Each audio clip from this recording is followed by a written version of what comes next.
Raise your voice and reconnect from every stream. Our sounds ignite. We test, we break, we build it right.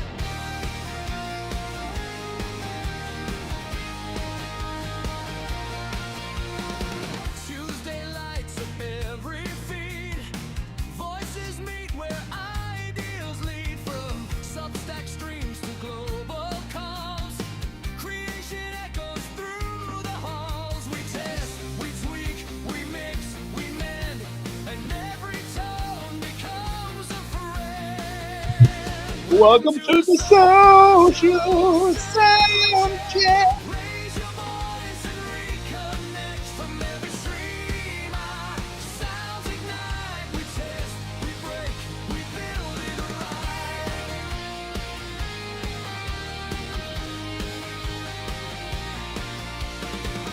Across the wires, across the seas, new gear hums and ideas speak free.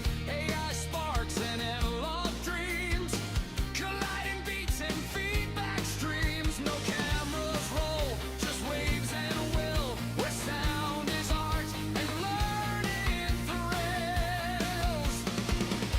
We tune imagination wide, from whispered thought to amplified. Together live the moments grow, integration and audio flow.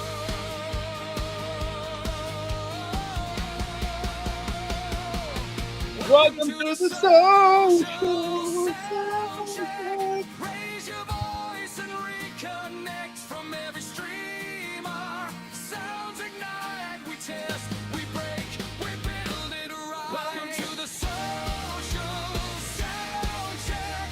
Raise your voice and reconnect from every stream. Our sounds ignite. We test, we break, we build it right. Well, hello. It's Keith Keller, Melbourne, Australia. And we are having so much fun. I don't know if this is legal. It's so much fun. It's so much fun. So I'm in Melbourne, Australia. It's the first show of the year. And we have people already calling in from all over the world. Detroit, Toronto, Vancouver, Atlanta. And I'm in Melbourne, Australia. I mean, this is what I do. The Social Audio Sound Check. So what we're going to do today is, it's the first show of the year. I had January off. I completely rebuilt my computer. I've just done a whole lot of other stuff. We're going to talk about all these different mics. I've got a Samsung 2QU running it through a Zoom P4. I'll tell you what that even means. My friend Layla from Vancouver has just bought a brand new mic, a bargain, $65, just as good as an Audio Technica. I've done the research. She saved herself about $100. My friend Amoli is calling in on a gaming mic, which glows in the dark. Americo's got an SM58, and I think Lachelle just calls in on a laptop. So we're going to cover the whole gamut. We're just going to cover the whole gamut, and this is exactly what this show's about. So I'll let Layla go first, because she's our special guest today. She's never been on the show before. And hello, Christy. You're in Florida, so jump in. I'll give you a link, and you can come in and talk to us too. So look, this is really going off. Florida, Atlanta, Vancouver, Toronto. Mike's calling in from New York.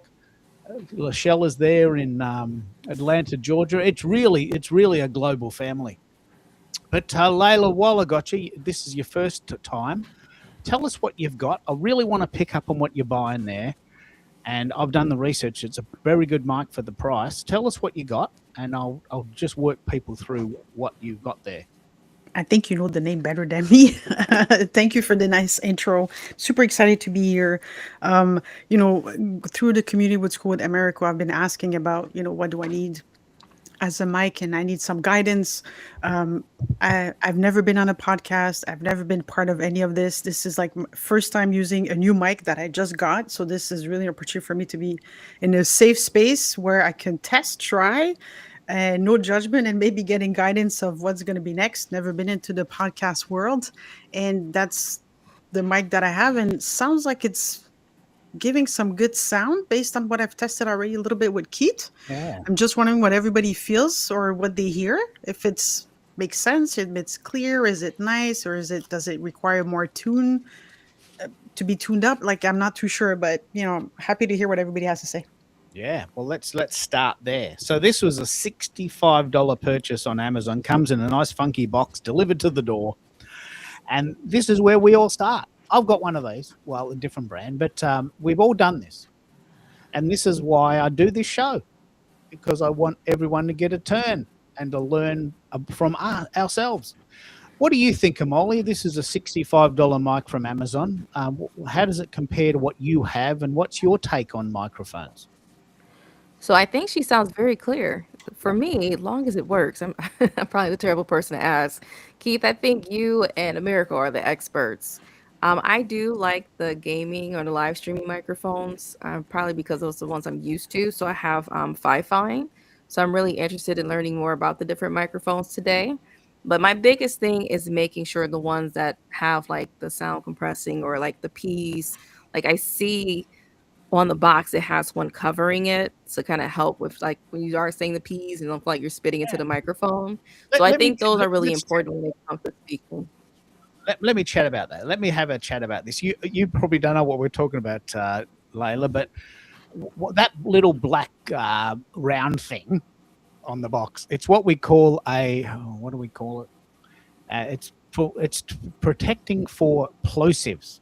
Plosives, when you say Peter Piper picked a pepper, right? Now, if you've got a terrible microphone, that all comes out as a splutter. Right? This little pop filter, it's called pop filter, goes over the microphone and it stops the plosives.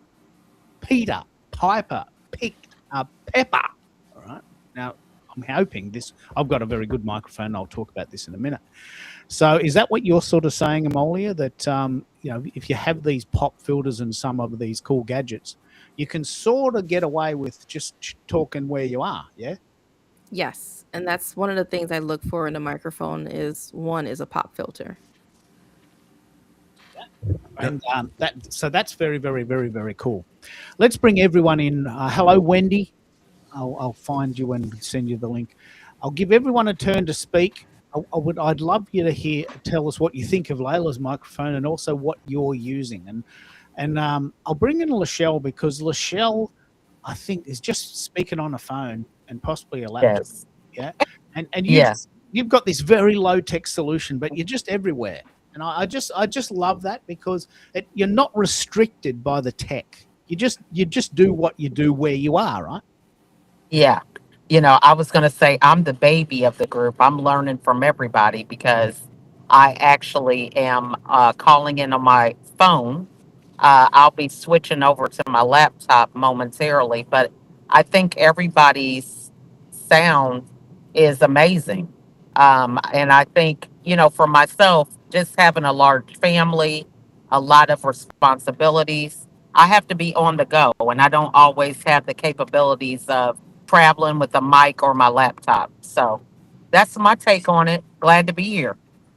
Yeah. So this is a very interesting discussion. I want to actually start here. I have a little studio in the back of my house, and I don't leave the house. I'm joking, but you know what I mean? I'm not on the go. I'm not a mobile dude. When I'm out, I'm out. Don't ask me to call into a radio show when I'm out having dinner with my wife. I'm having dinner with my wife, and I'm right there with her. But when I'm home, I don't ask wifey to come and talk to me because I'm doing the show. So I segment my show and my life, and they're different. But a lot of people are very mobile. Hey, I'm on the train and I'm doing nothing. I might as well call in. And you did this for a very long time, didn't you, Americo? And you tell us about this transition between being on the go and doing professional shows, and how do we play that sort of leverage? How do we play that sort of that rhythm? Well, the reality is you don't know what you don't know until someone brings it to your attention.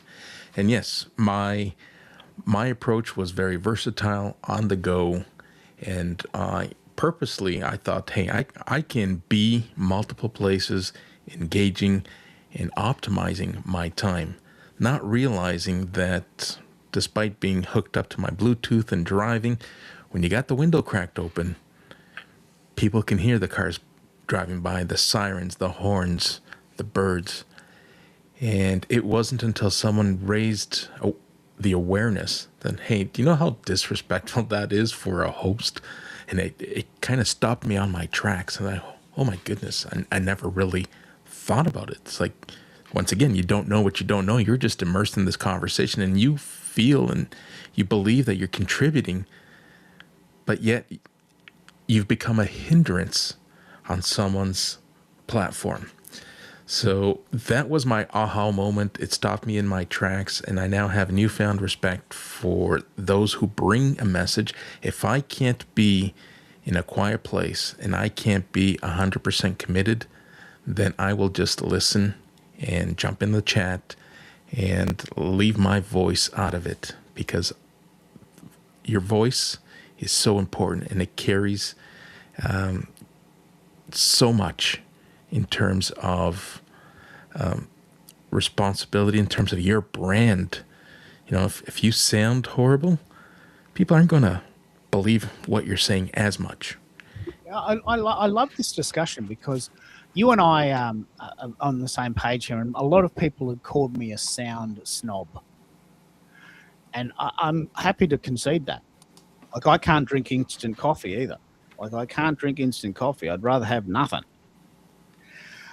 So with sound, I'm really into it because I've got a pair of headphones on and I'm sitting down staring at a PC. So I'm a bit fussy. I'm a bit in the zone. But I'm also very aware that it's 2026 and we're busy and things move fast. So I would love to have this discussion about the difference between great quality sound and the ability to be on the go. And Lachelle, you just wouldn't have the capacity to do what you do and be part of these shows if you had to sit down, would you? I mean, you've got a busy life. We're pleased to have you. I mean, you're doing us a favour by coming. You can't complain that the chickens are going or the kids are screaming because you're here. Yeah. Yeah, and so normally I'm in my office. I just popped into my computer because I was picking up my daughter from school. She had to stay after. But, I think for me, it is about showing up. That's part of my brand with really helping women who are juggling work and family. And for a long time, when I first started doing podcasting and interviews and going live, it was all about, having a compartmentalized view about what I do, where, I'm on live, my door is closed, you guys don't interrupt. Well, everything changed during the pandemic. It really catapulted my ability to connect with women and men who were working from home and juggling the dynamics of their children being at home as well. And so with that, I just really focused on showing up and having that real life piece a part of my brand. And it really allowed me to connect with more people and expand in ways that I never even thought were possible. So that's really my thing. Is done is the goal, not perfection. I love this story because, as I said, I'm a bit of a sound snob. But I'm also aware of this idea that done is better than perfect. You're here now, and we're glad to have you.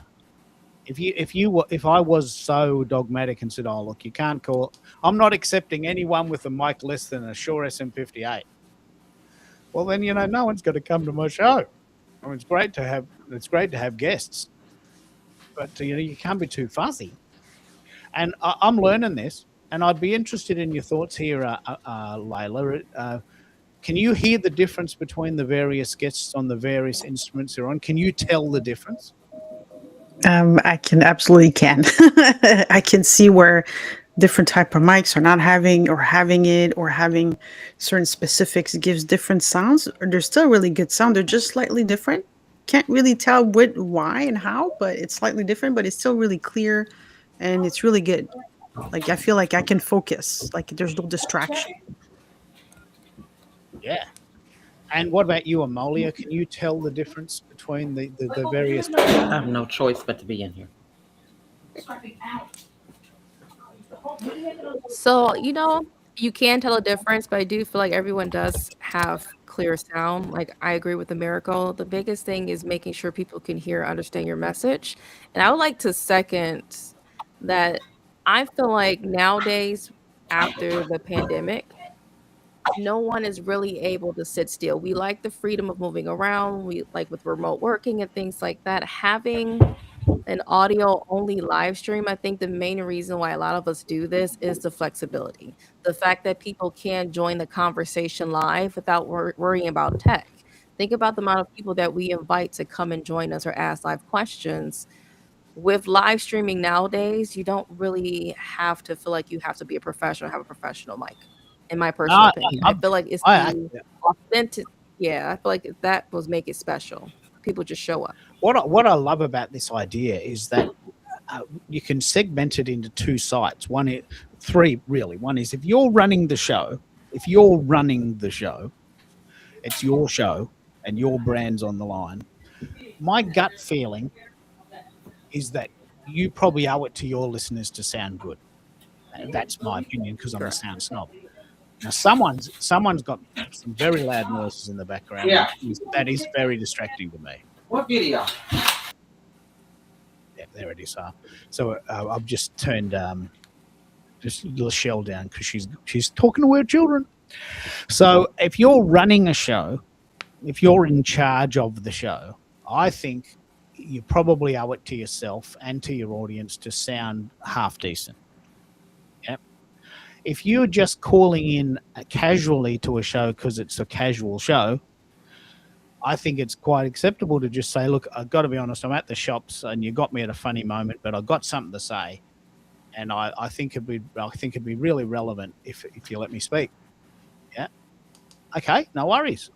I can hear you're at the checkout and you're buying your chewing gum and your 6 cigarettes, and I get that. And you're busy and you're living life, and tell us what you're thinking. And that becomes a show that's very different than if you were a guest. If you were a guest on someone's very important show on Spotify that was getting 100,000 listens, I'm very confident they wouldn't have you if you were at the supermarket. And correct me if I'm wrong, America. Am I being a bit too harsh here, or do you think we have to set some standards? Well, you do reach a point where when you're ready to scale, you do have to get your ducks lined up and start setting expectations. Now, all of us are at different stages of our journey, and I'm not suggesting to have those lines in the sand carved sooner than you're ready to. But yes, it is something you want to consider as you grow and as you start to build trust and credibility, because your listening audience, whether they're prospective customers, community members, they come to expect a certain standard. And if you deviate from that, you run the risk of ruining or tarnishing your reputation. This is such an interesting point. I've got friends of mine that will not have people on their show unless they sound good. Now, I'm sort of not that dogmatic, but I get it. Just, mate, it's my show. It's my brand. And if you come on my show, you have to sound at least as good as me. And I'll help you with that. It costs you $50. And they're very different shows. They might have, I've got a mate of mine's got 20,000 downloads a week on a show on Spotify. He can afford to be fussy because he's getting 20,000 downloads on his show every week. He's set a standard, right? Mm-hmm. Now, we want to get up. People have said, "Oh, mate, I'd really love to get on Stephen Bartlett's show." Well, of course you would.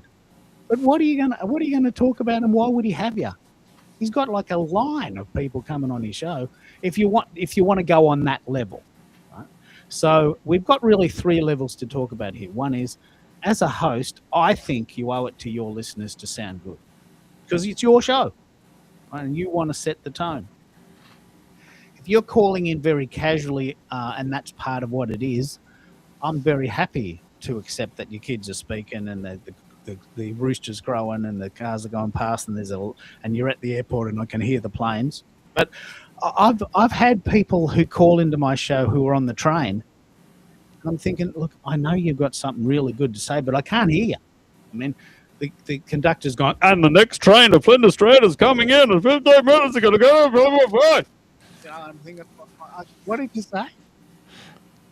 What did you say? I know you want to talk, but I couldn't hear you. Right? So you've got to set a tone. And then the third one is if you want to be a guest on the show, which is a lot easier than being your own host, I think you owe it to the host. If you want to be on a professional quality podcast, you sort of owe it to the host to sound good. These shows are very casual, and I don't mind. Because I realize that you're doing me a favor by coming on. And we've got people all over the world listening in and coming on. Detroit, Atlanta, Toronto, Vancouver, New York, Melbourne, Australia. This is the show. This is the show we do. And there's a lot of leverage there. Let's bring everyone on, though. We've got 6 people on stage, so many people that I can't even fit them all on the screen. So let me just change the dynamic. Mike, what do you think? You and I both love sound, and this is important. Am I being too harsh by saying that you really should sound good? You're going to have your own show. Well, I think you hit the nail on the head. It's I'm going to say yes, but to me it is what is the importance of your show? Is it sound? I mean, part of the problem is, Keith, you're doing a show on sound. So I think part of the brand is good quality sound. But I'm on a bunch of shows, a bunch of LinkedIn Lives mostly, where that's not their prime focus, right? So I think you know any Isang. And so I'm on a number of his shows and Zion and anyway, I'm on a number of shows, and the sound is not necessarily the point or the highest priority. So I think it really depends on what the purpose of the show is. And to your point, I will say, Keith, and I'm actually building out as we speak, both a new PC and a office where I can have basically a permanent studio. And then I am actually in the midst of moving all of my sound equipment into that studio. So I share your excitement and your passion for sound, but I think it really depends on the purpose of your actual show. No, I agree. And we're all at various levels.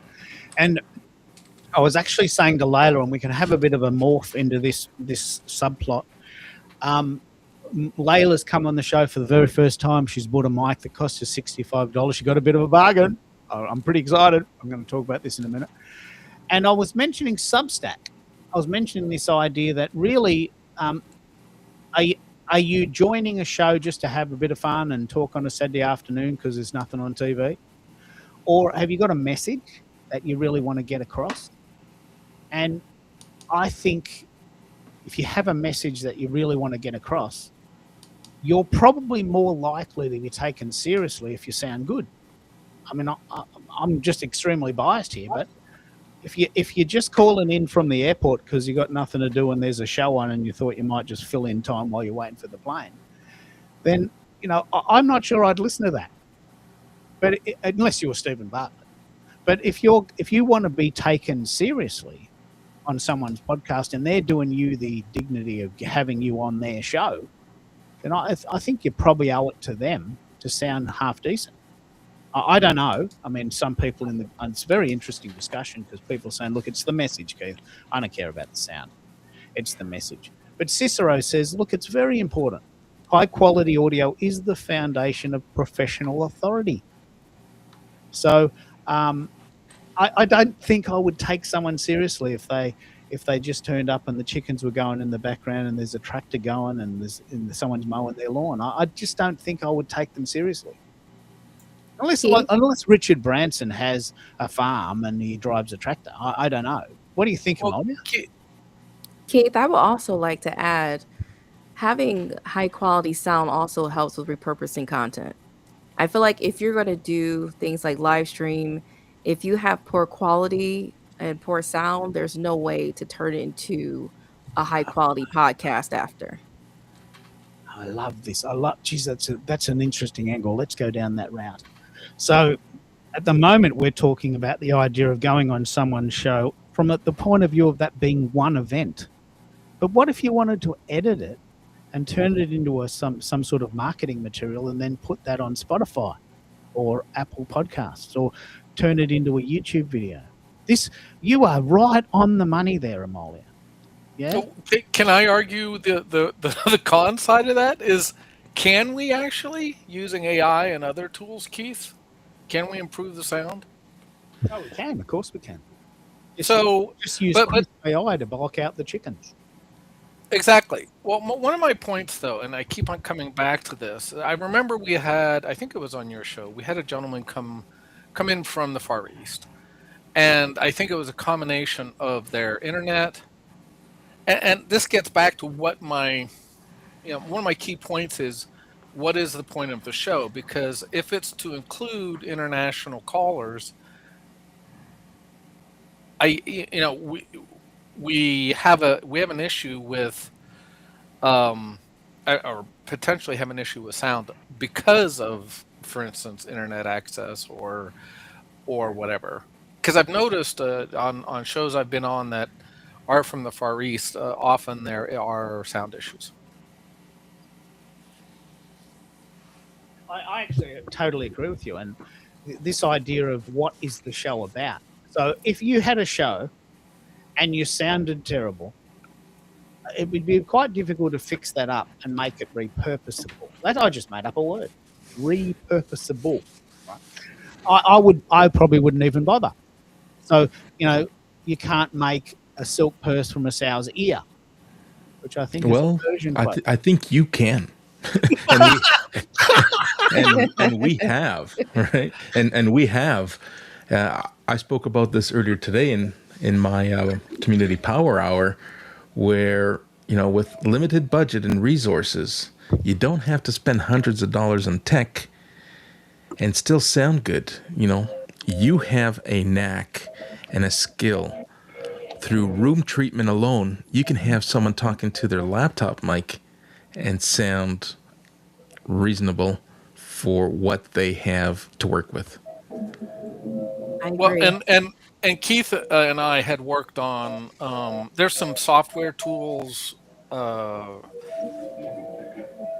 hearing feedback or something. What is that? Yeah. Is that you, America? Are you near the construction side, or is there No, someone playing guitar in the garage? I hear that as well. Okay, but look, Lachelle's got some thoughts on this. This is a very important topic because we can go down a rabbit hole and spend hundreds and thousands of dollars, and really doesn't matter.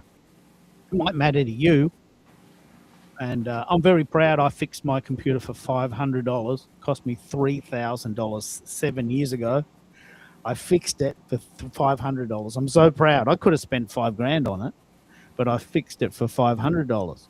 Now, you won't know the difference. I know the difference, but it's all just a funky shell and a name on a badge. So you can spend unlimited amounts of money playing that game, but does it really matter? And you've got some thoughts on this, Lachelle? Was that you that wanted to jump in? No? That's all right. We'll come back to that.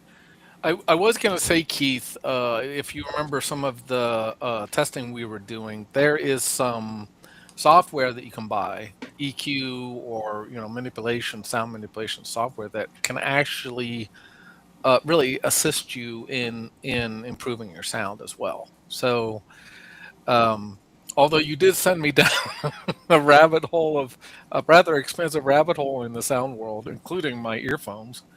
It's been a fun and very interesting and enlightening journey. Americo, I do agree with that, but I can definitely say in the past, I've done like a Zoom and I recorded it and I was just using just my regular laptop. I can say if you don't have perfect quality, that's fine, but background noise is your worst enemy Oh because yeah. even with using AI, it was so much background noise, it still sounded terrible. Even trying to use some of the advanced features to kind of eliminate some of the background, I would say still be conscious of background noise, even if you're using AI technology. Hey, let's not kid ourselves. How often have I undergone a tech check before going live, and it sounds good, and I play it back. It's like, all right, I'm ready to go. I hit live, and then I go back and listen to the replay, and tech does what tech does. It sometimes fails you at the last minute. That I do agree with. Lachelle, you've got some thoughts on this. I did turn you down because the kids were speaking and Right, I'm sorry. got in now. Um, so what I was saying was, what I have found on my journey is I think it's good to be conscious of the sound. I actually remember in the very beginning when I was doing Facebook Live interviews, I reached out to Dr. Ivan Meisner, who's the founder of BNI, and he agreed to do a Facebook Live with me. Well, it was around this time when Facebook stopped you being able to do a live without a third party streaming service. And so I didn't have time to get all that worked out before the interview. So we just had the interview amongst ourselves. And at the end, he was like, well, you can just write this up for me, create a transcript or article or something, and I'll just share it with my network. Wow. So I just want to caution people who have this fear of thinking that everything has to be perfect all the time, to really focus on what is your purpose and your message. I could not have created a better scenario to have a written opportunity to be in front of his network. So I think when we think about repurposing, it's not always just that it's video clips, but thinking about how can you turn it into a transcript, into a newsletter, some other completely different format for the content outside of it just being the sound that's involved. So I just wanted to add that point. Oh, I love this. I love this discussion. Let's pick up on this. Most of us here are now using Substack. I think Substack is the coolest site I have found in 5 years. Right, and that's a big statement. But what you're saying there, Lachelle, is that imagine if we did this really lovely podcast, but wasn't that good sound, but we could send it to Google Notebook or Perplexity, and we could actually create a transcript. Crisp does this. There's a lot of tech for this. And imagine if we could do that. And then we create a blog post for the 25 or 30% of people who prefer to read, right? And then you could say, look, if you really do want to hear it, here's the link to the YouTube replay. It doesn't sound that great, but you'll get the essence. And here's the essence of the talk in words. Right? Google loves words. Fantastic for SEO. Fantastic. And about 30% of the world prefers to read. I think we've got it. 20% prefer to listen, 30% prefer to read, 50% prefer to watch. And there's been some comments about, why aren't you on video, Keith? We want you on video. Well, I'm not doing video. I don't care what you say. I'm not doing it. You can't make me. Right? So I don't want to go on video, and it's my show. Right. So 50% of people want me to go on video. Well, that's just too bad. 30% of people want to read it, and I've got a Substack account for that. And 20% of people are happy to hear it, and I send it to LinkedIn and YouTube and SoundCloud. So repurposing takes many formats. This is such a great conversation. What do you do, Americo, about repurposing? You've got your school community. Tell us about that. And how are you repurposing this material? Because there's so many ways we can do it. So my repurposing strategy surrounds three platforms. I'll use LinkedIn, I'll use Substack, and I'll use YouTube. Those are the three that I have tested and can say with confidence my community engages and shows up the best. I do have some visibility in other platforms, but they don't do as well. So for those, it's, I'm almost embarrassed to say, but it becomes a copy and paste and pointing people back to where I'm hanging out and I'm getting the most success. But understanding your audience, understanding where your community is and how they consume content, I will go live across all three platforms. I will now take each live event and write a blog, an article that will find its way to Substack. The replays I will point to YouTube.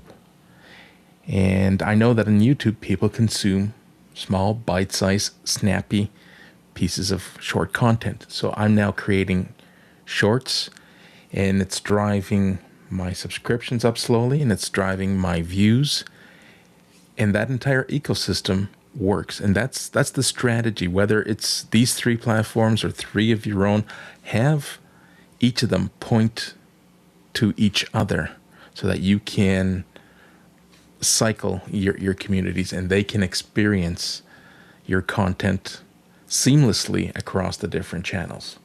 So I kicked off a school community. It's called Your Stage, and it's purpose built for creators, coaches, and entrepreneurs who are overwhelmed with this whole going live idea.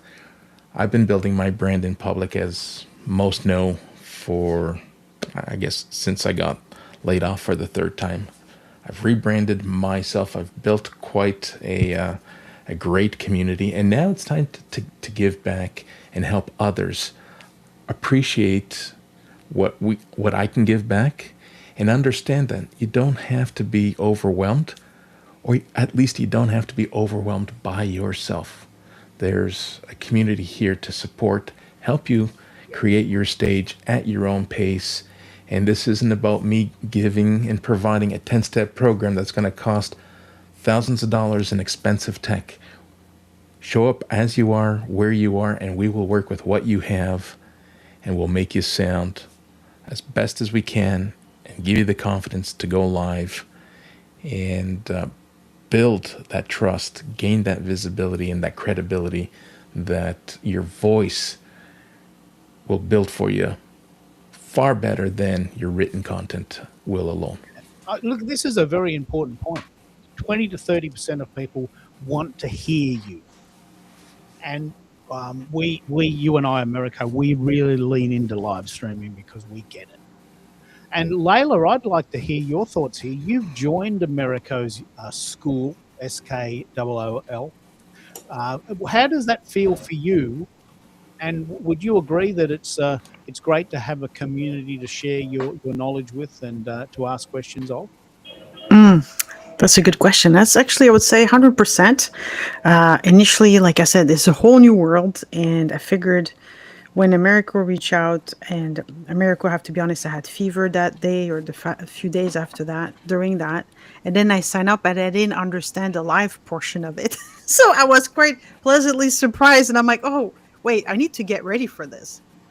And that's where I reach out to the community asking questions, and everybody's very responsive, helpful, supportive. So it gave me pointers, guidance, and things like that. And I think that I find a great community to help me empower my voice, because I want to be able to empower others.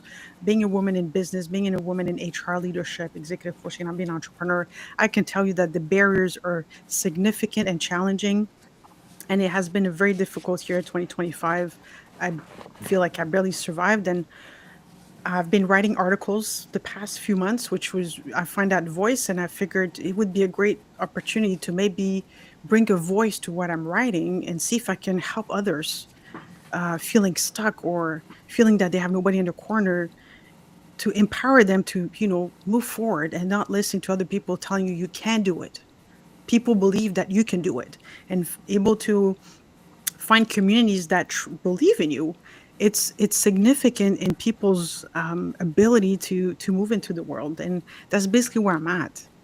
I love this. I just love this. Now, let's spend a bit of time here on Substack because most people here are using Substack. Are you using Substack, Amolia? Do you want to jump in and tell us what you're thinking about it? I begin sub like yes, yes and no. I took a small break from social media. I did set up my Substack, but I haven't really dived in deep yet. But so far, I love the features. I love how you can do audio voiceovers of your articles. So of course, I love everything audio. I love everything. I actually took down my podcast, Keith, from Captivate, and I am converting it onto Substack because Substack does have free podcast hosting as well. So I'm testing that out. Well, let's have a chat to Lachelle about this. I'm very, very, very excited by how you're using it. Can you give us a bit of an insight into what your Substack journey has been like, Lachelle? Because you've really embraced it and then you've really gone full throttle, haven't you?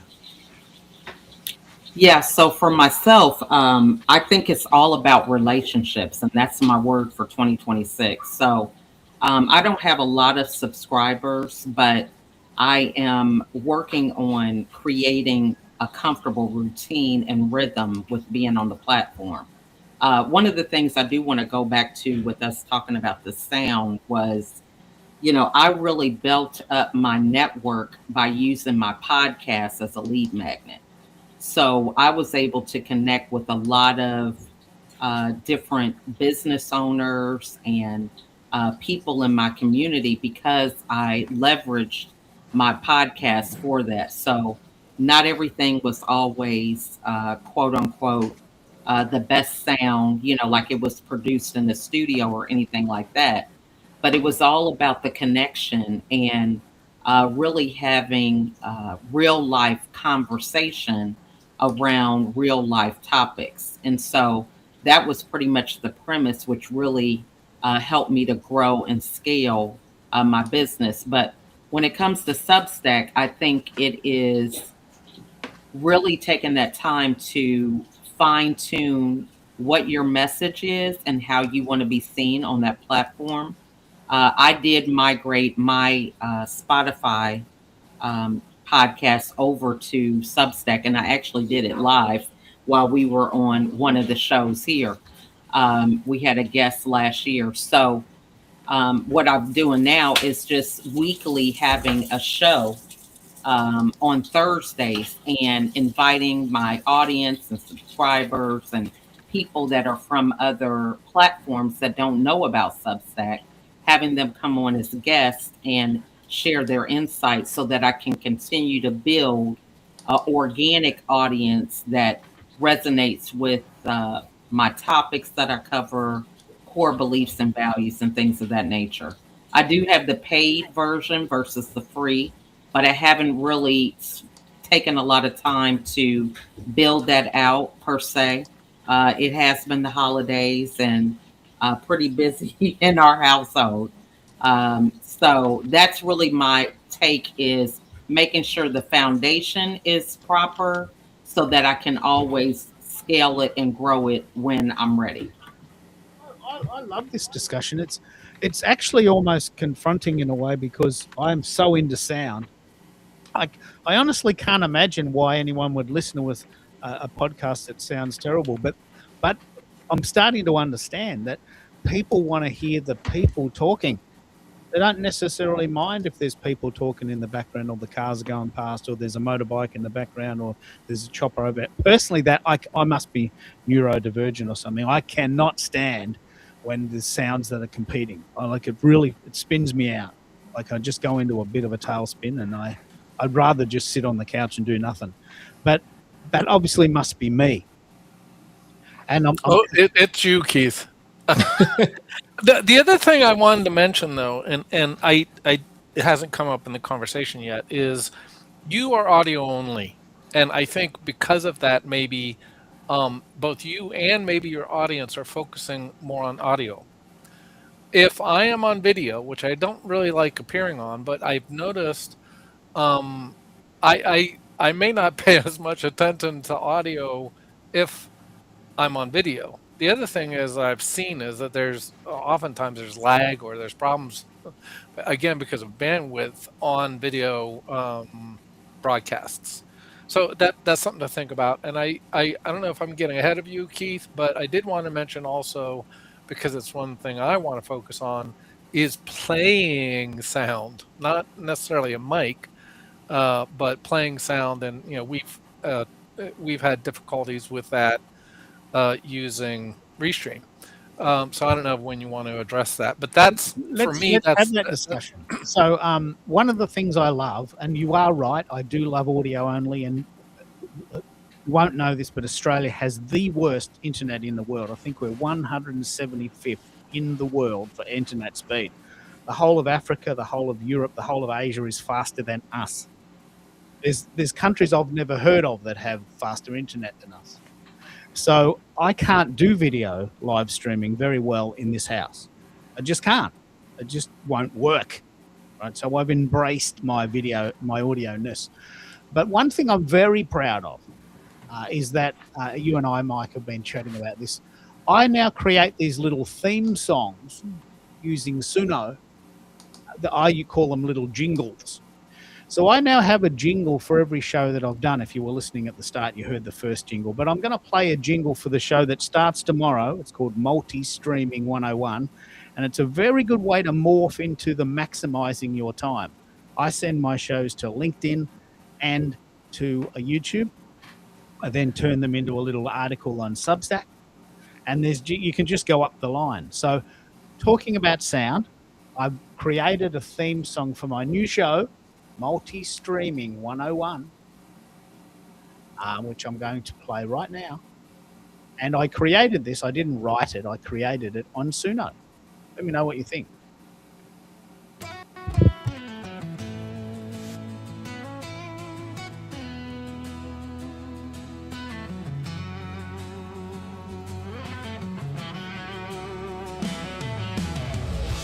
Multi-streaming 101. The choice is crystal clear. Now you can stream your story for the world to hear. Pick your path, there's no wrong run. Learn the rhythm. Multi-streaming 101. Hit that go loud. Time to spread the sound. YouTube, LinkedIn. Let's spin it all around. One stream, many places, like magic in the clouds. Grow your crowd wider, make your fans proud. Oh, no need to juggle tabs or crash your feed. One upload, one dream, that's all you need.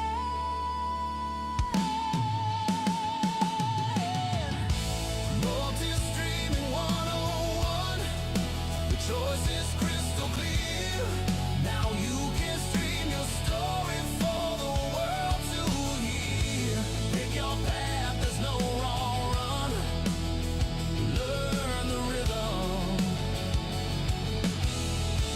Multi-streaming 101.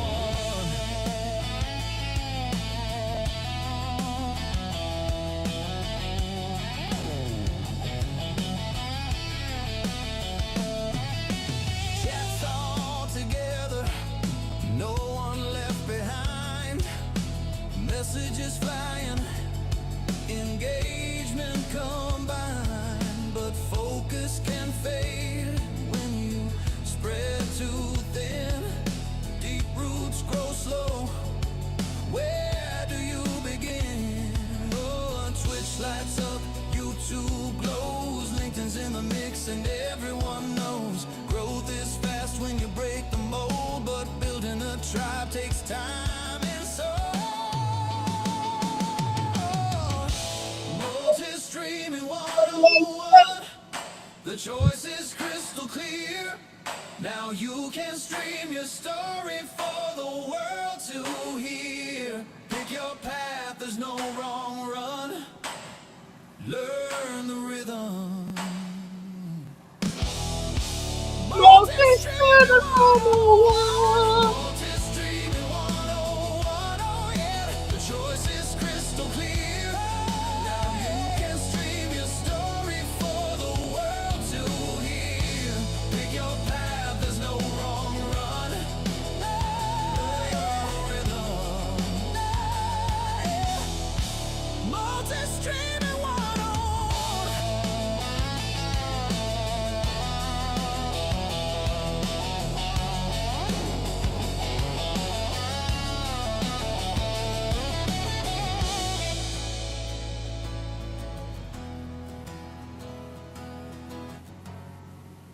Now, this is a very good point. I had to turn that right up. This is actually quite a complex conversation. I don't think we've got time for it today. Getting the sound to sound good on music on the internet is very, very, very difficult. So as I said, I'm a bit of a sound snob, and I have trouble with this, and I'm still experimenting. But Mike, you want to do this, so tell us what your take on this is. I'm not going to play the Suno version because it's just too hard. But what's your take on playing music on the show? Well, because that's something I want to do to promote my music, this is going to be huge for me, right? And we've gone through this and done some testing. And before we did it through your P4, just doing it through Restream, it was really too low, or it was depressing. With the same track, even with my local, listening to it local and then listening to it over Restream, it just wasn't producing the volume. So Keith, and we're not going to go into all the details, but Keith is basically running his track that he has loaded into Restream through his P4. And then boosting the volume on his Zoom P4. So that's one way of boosting the volume. But to me, it's going to be very important for people to hear the best possible sound of my track, being played. So however that is going to have to be done. And I'm still going back and forth as to right now. I'm probably going to do screen shares on Restream, but again, I have to play. I haven't done what Keith has done, and I have to play with that to see if I can make it work as well. And Keith convinced me to buy the P2 too, but I don't think the P2 is probably going to do what we want either. So anyway. It's important if you're playing music to, be able to have that sound as best as it can for your audience. Yeah, because you're listening to KKFM in Melbourne, Australia. Like I want to be on the radio. I mean, I want my show to sound like I'm on the radio. So I'm extremely biased. But let me just quickly talk about this because this is important, although quite expensive. So the Zoom P4 allows you to have 4 microphones plugged in at one time, which is extremely good if you want to do a podcast in the field. Like you want to go to a pub or a hotel or a park or a venue, and you just want to put it on the table and get everyone to talk. Extremely useful. You can have up to 4 high quality microphones plugged straight into your laptop. Bloody brilliant.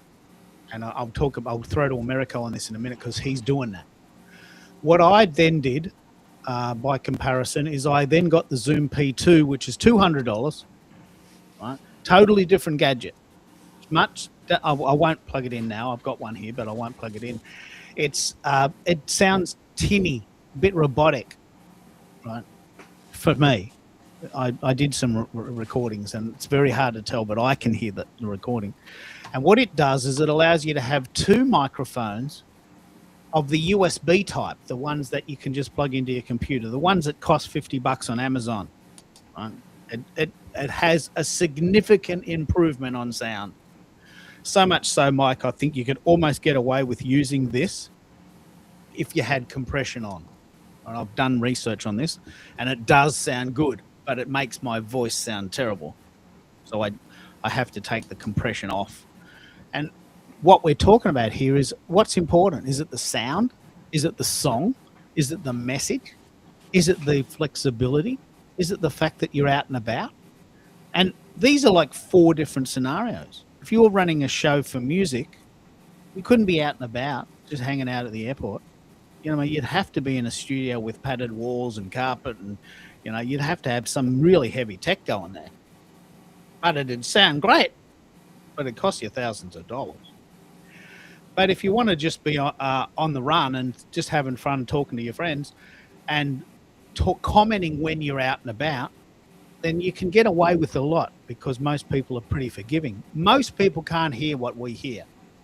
In fact, you might not be able to hear what I'm hearing, but most people can't hear. But picking up on this, America, how's your road trip idea going? You were very keen to take the Zoom P4 on the road and interview people. Are you getting some takers on that, or is that still on the cards? It's still on the cards, definitely. It what started off as a road trip to Florida that quickly got quashed by a current administration has continued into a Canadian road trip. So I am definitely open and continue to offer local business owners or those who want to participate locally.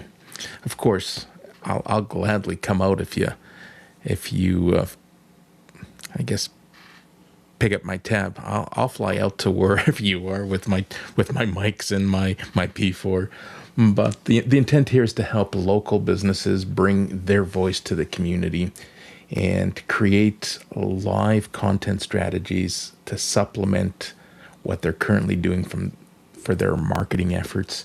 Wow, And it's fantastic. I got people reaching out asking, "Hey, tell me more." And you know what? Nothing to post about just yet, but it does have people's attention because it's different. It's not traditional social media marketing.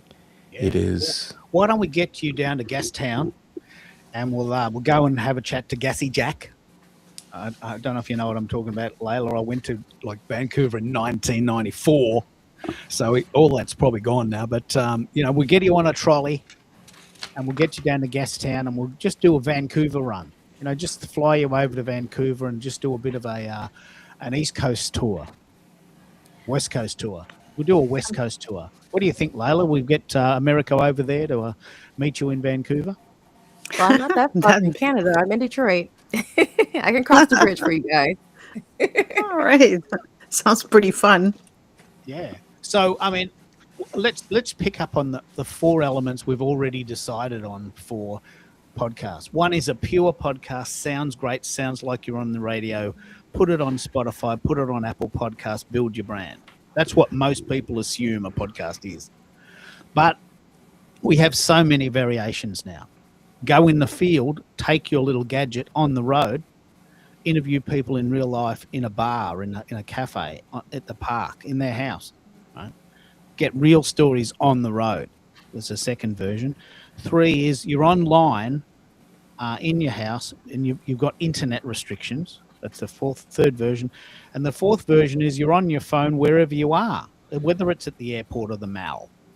And there's kids playing and kids screaming and all 4 of those scenarios are very relevant and very current. I don't listen to very ad hoc chats with friends with kids screaming in the background, but people do. And I'm starting to realize that this is actually a thing because the message is much more important than the sound. That's so good. Years ago, I used to say that I wouldn't listen to a song if it didn't have a solo. I won't. If the song doesn't have a solo, well, then what's the point? If I can sing the chorus, maybe that's okay, but it's got to have a solo. But solos aren't a thing anymore, right? It's the same sort of thing. So we've covered a lot of ground, and I really want to give everyone a turn to talk about this. Layla, you've got your $65 Amazon purchase. I'm pretty sure you're happy with it. Are you getting some value today? Have you got any questions from anyone in the group? Well, we got them.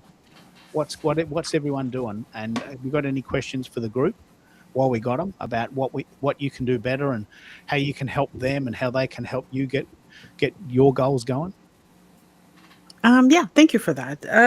Like I said, I'm really new to it, so everything for me, it's like I'm learning. Like it's like the podcast school for me right now. I'm really learning. I'm really excited about this new journey. Like I've mentioned, the reason why all of this is because people reach out to me to appear on their podcast based on some articles that I've been writing the past few months, and I got some attention.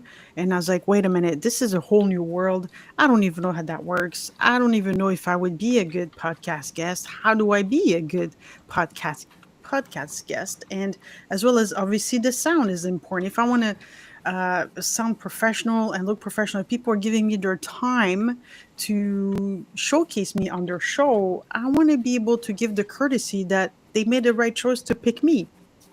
So hence why all of this is really important to me. I want to show up and be professional and have a good experience for myself as a guest, but also for the person who's doing the podcast. I want it to be positive for them too, and not being a bad guest or a guest that sound terrible. Or so any insight to get prepared to help me out, or and just being testing today the mic, it's a big deal because Keith, you've done lots of research. You guide me through it, and so is Americo as well. Give me some great pointers. And without both of you or anybody of the community, I wouldn't had no idea that I would probably need any of that stuff and how to get it work. Yeah. And whether or not you even do. Like, Lachelle has a fantastic strategy. She's got a busy life, and she does what she does with what she has. Brilliant. I just love this. Are we really in our own little world, Lachelle? Do you really think that we talk amongst ourselves in the clouds? That are we off track, or do you know people that are as passionate about tech as I am?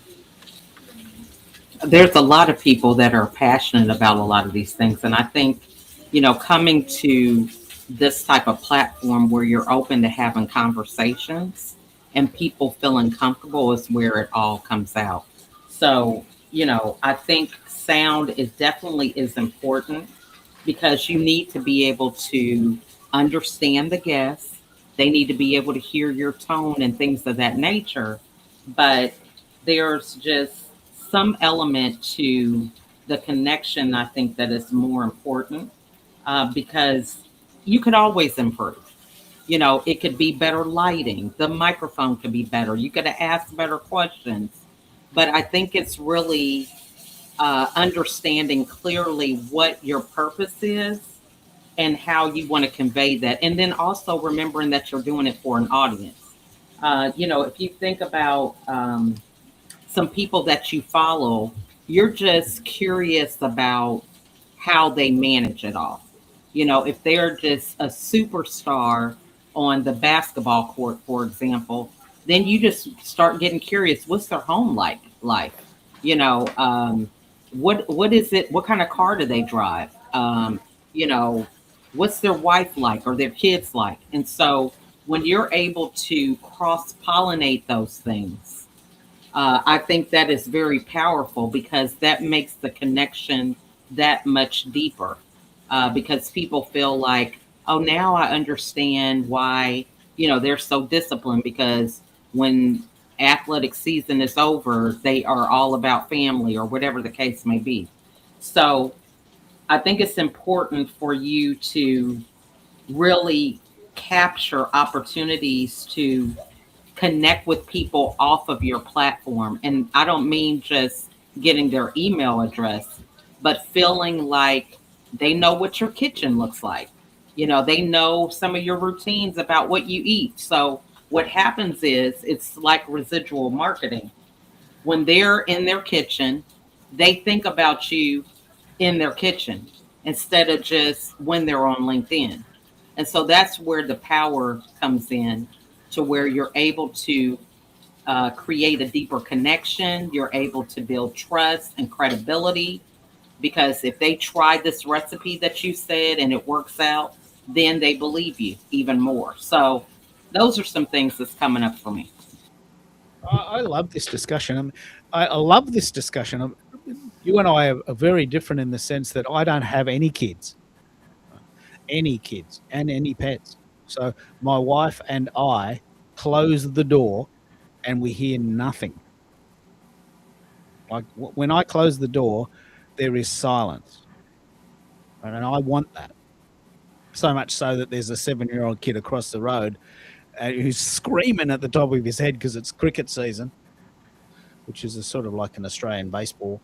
And he's playing his game and he's hitting a six and he's screaming, "Ah!" And I just close the door, right? Because we don't have kids. I don't have to deal with that. So I've got a very different view of the world. I want silence. And when I hear sound, I want it to sound good. I've got, Well, yeah. Keith, I wanted to bring up also, we mentioned the point, but we haven't necessarily mentioned the, I don't even know what the word is I'm looking for, but whether it's broadcast medium or community or maybe a mix, because your audience, and Lachelle was sort of pointing towards this, your audience and your engagement are key, right? To reach and to, a lot of things. But inevitably, particularly if you're trying to monetize, I think it's really important to be able to engage, well, have your audience engage and engage with the audience. So, and we've talked about quite a bit about this, Keith, about community versus pure broadcast. And including, to be honest, I'm getting, and I don't want to trash LinkedIn, but I'm having serious issues now where I get kicked out. It's more of a tech problem than a platform issue, but I keep on getting kicked out of LinkedIn Lives, and I'm really, I've already, you kind of touched on it, but I'm already looking for alternative platforms, including Restream, obviously, and StreamYard and YouTube and all that. And I think we have to be careful about putting all our eggs in one basket. But I think one of the things that we have to make sure, and I think Americo touched on this a little bit, is you also have to sort of understand how your audience is reaching, how you're reaching your audience, and how they're receiving it, to make the best use of your time. As far as audience engagement and your engagement with the audience. Oh, this is very important. Let's talk about the idea of spreading your wings. Now, I just to let you know, a lot of people don't know this. I was restricted by LinkedIn 4 times in the month of November. 4 times, and sometimes during that time, I had shows coming.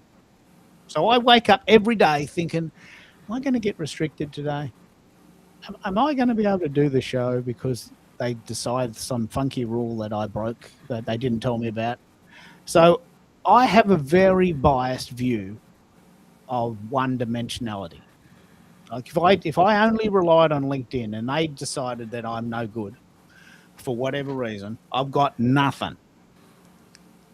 And I put all my eggs in one basket. They take it away. I've got nothing, right? So from that point of view, in September, I started a Substack account. I send the shows to YouTube as a backup. And I'm really interested in this idea of what I now call multi-streaming. So you've picked up on it, Mike. Just tell me how you're processing this idea of getting kicked out of one platform. Where do you put your material? Well, I took a pretty deep dive and into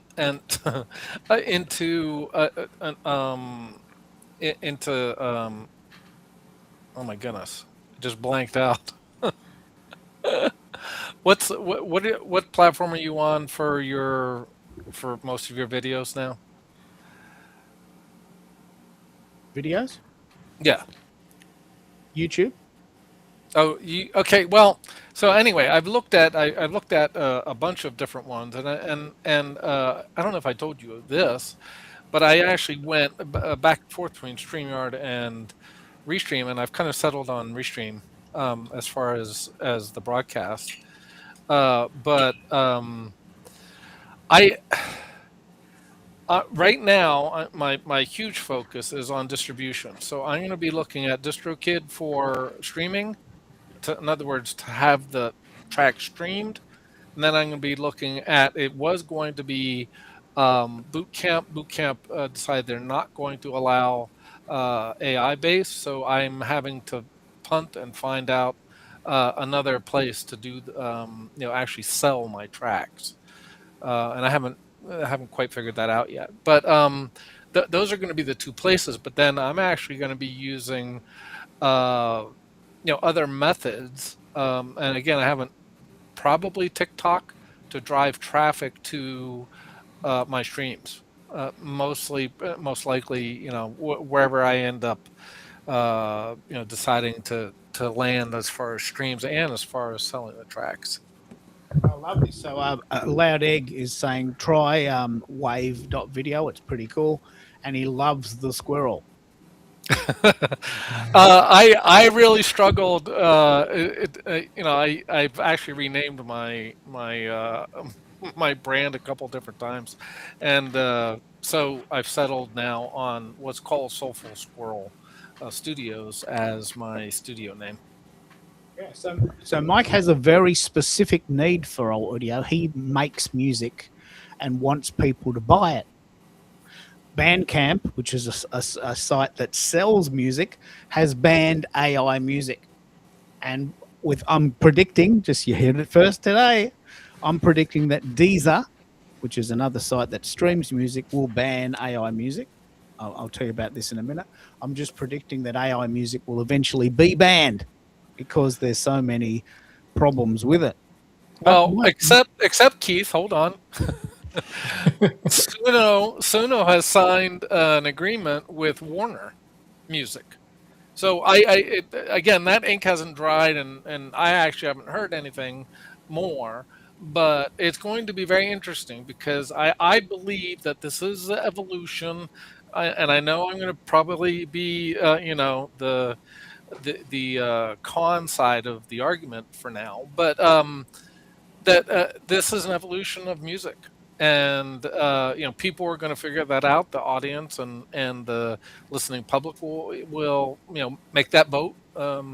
But it's going to be interesting, and I can't remember the name of the other Suno competitor, but they also, I believe, have signed an agreement with one of the music labels or producers or whatever. So it's yes, that's happened right now, and I think they're probably doing that to garner the sales and whatever of the non-Suno artists or non-AI artists. But as we've discussed actually quite a bit, there are actual well-known artists that are using Suno to create various tracks. They don't use AI to create the lyrics. They're typically coming with the lyrics, and then they have their own stems, they call them. So all the various tracks that make up the song, they'll bring some of those, including their own video. But then they're actually mixing all of that and using Suno as a input into that song. Yeah. Well, let's have that discussion in a more general sense. Let's have the discussion about using AI in general for tasks. I write these little jingles using Suno, and they become the theme song for the start and the end, and a musical interlude if the system goes down or I'm waiting for clients, what we call talking to the rooster.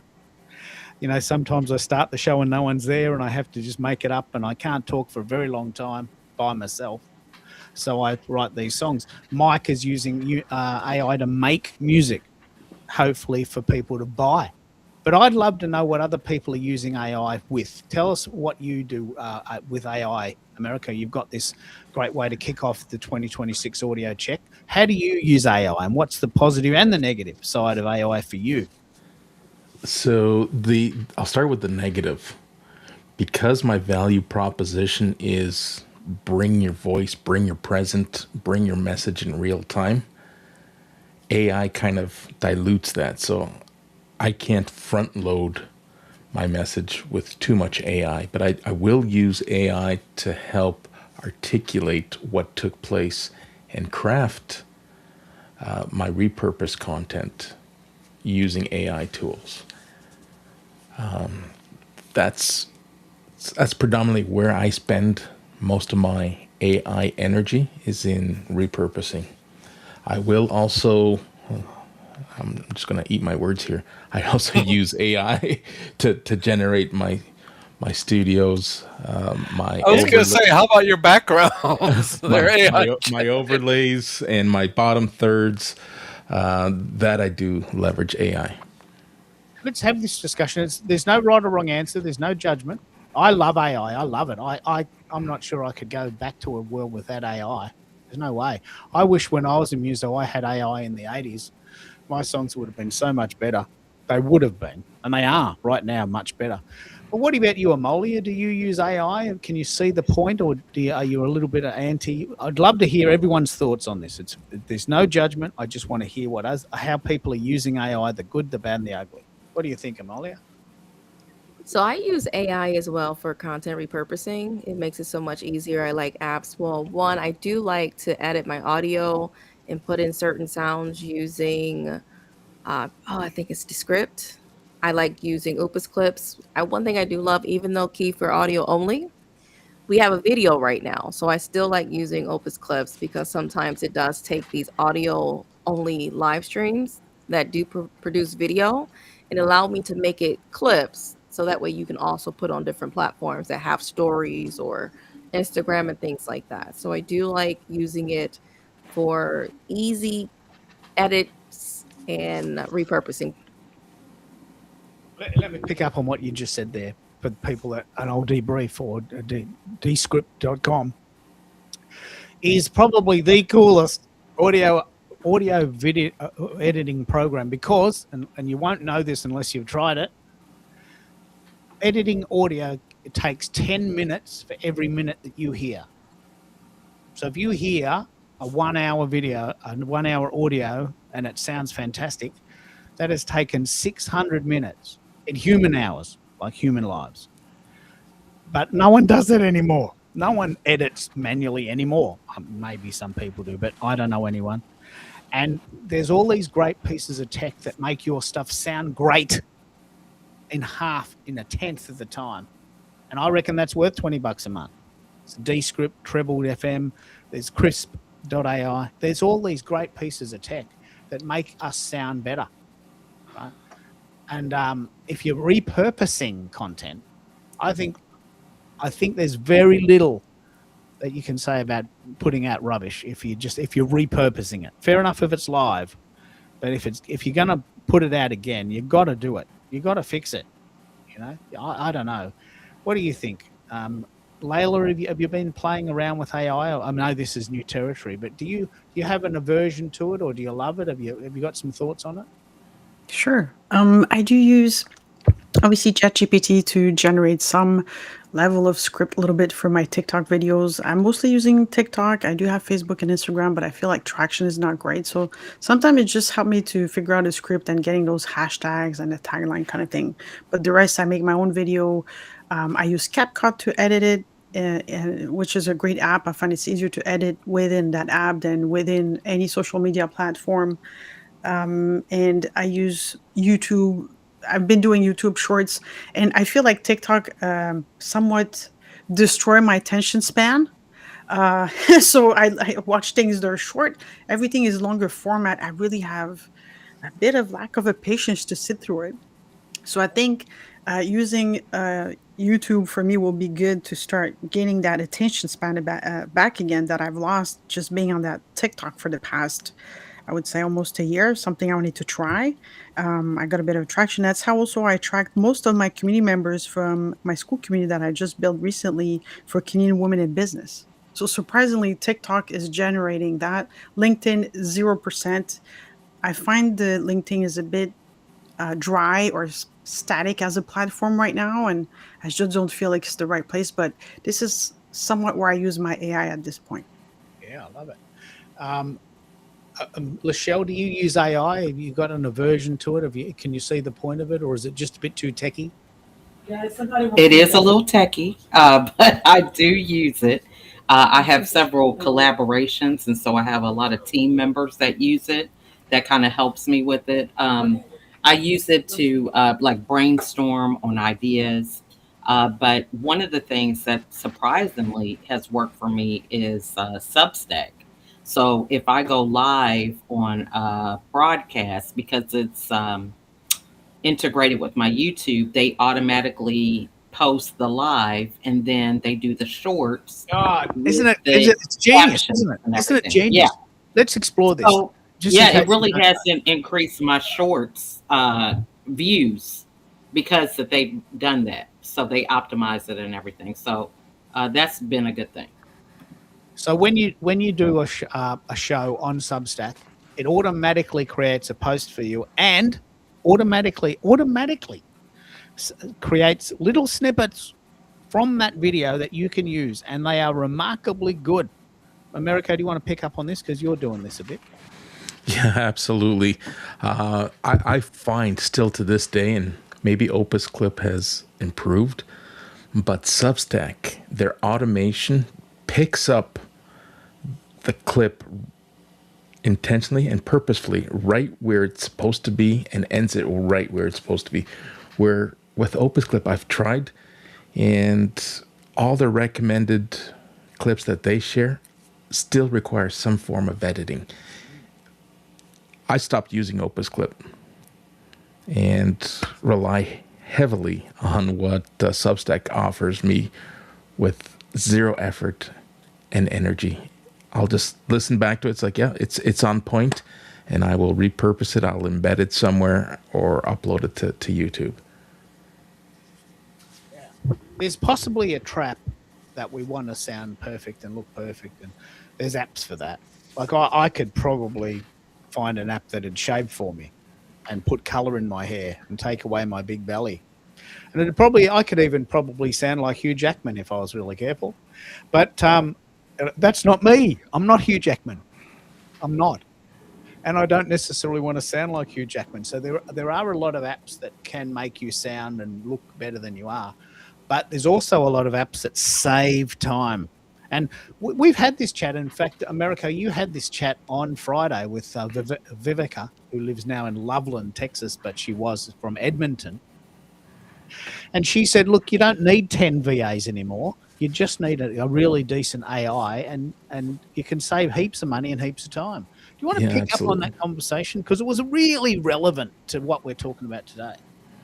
Well, I'd love to pick up on the conversation, but now you're going to put a hamper on my repurposing strategy if I share everything. But all joking aside, listen, it was a wonderful conversation.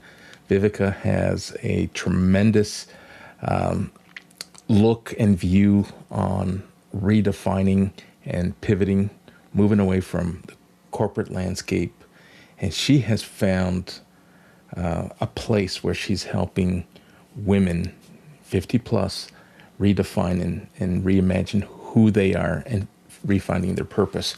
And she is well recognized as a woman in tech, but self-identifies herself as not being a techie. So that's what really resonated with me. This was a conversation. It was a heartfelt conversation on the reality of most people face, men or women, of having to pivot at their twilight or sunset or however you want to define their journey, their professional journeys. There comes a point where you need to redefine yourself to find happiness. And in the back of my mind, I kept thinking the Ikigai episode that you hosted, and that's exactly what she's doing. She's helping people find their happy place and their purpose. And that's just in a nutshell without really diving too deep. For those that don't know, America has this really cool show every Friday for me, 11 a.m. I think it's 7 p.m. for you on a Thursday night Eastern time. And he has these really cool guests, right? Really cool guests. And Jay and you talk about the power of storytelling. It's a totally different show to me because I'm just into the tech. I want to know how things work, and I want to pull them apart, and I want to teach people how to do things. But your show's much more human than mine. Like it really takes it up a notch, doesn't it? Yeah, I really believe in the importance and the power of storytelling, and allow people to share the stage with us and spotlight their journey, their adversity, and it resonates with a tremendous amount of people. A couple of weeks ago, I had Angela Hay And for all intents and purposes, I thought it was going to be a great conversation. I had full confidence that it was going to be a great conversation, but didn't think it was going to take off and resonate across my social channels. But we talked about divorce and weathering the storm. And let me tell you, it is still going off.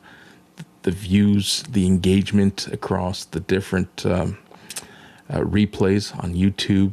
Probably my best performing YouTube video this year so far. And you'd be surprised what the power of storytelling does. Because not every conversation needs to be a pitch. Not every conversation needs to be, how can I best define this? Not every conversation needs to have a motive of trying to get people to. I really want to pick up on this.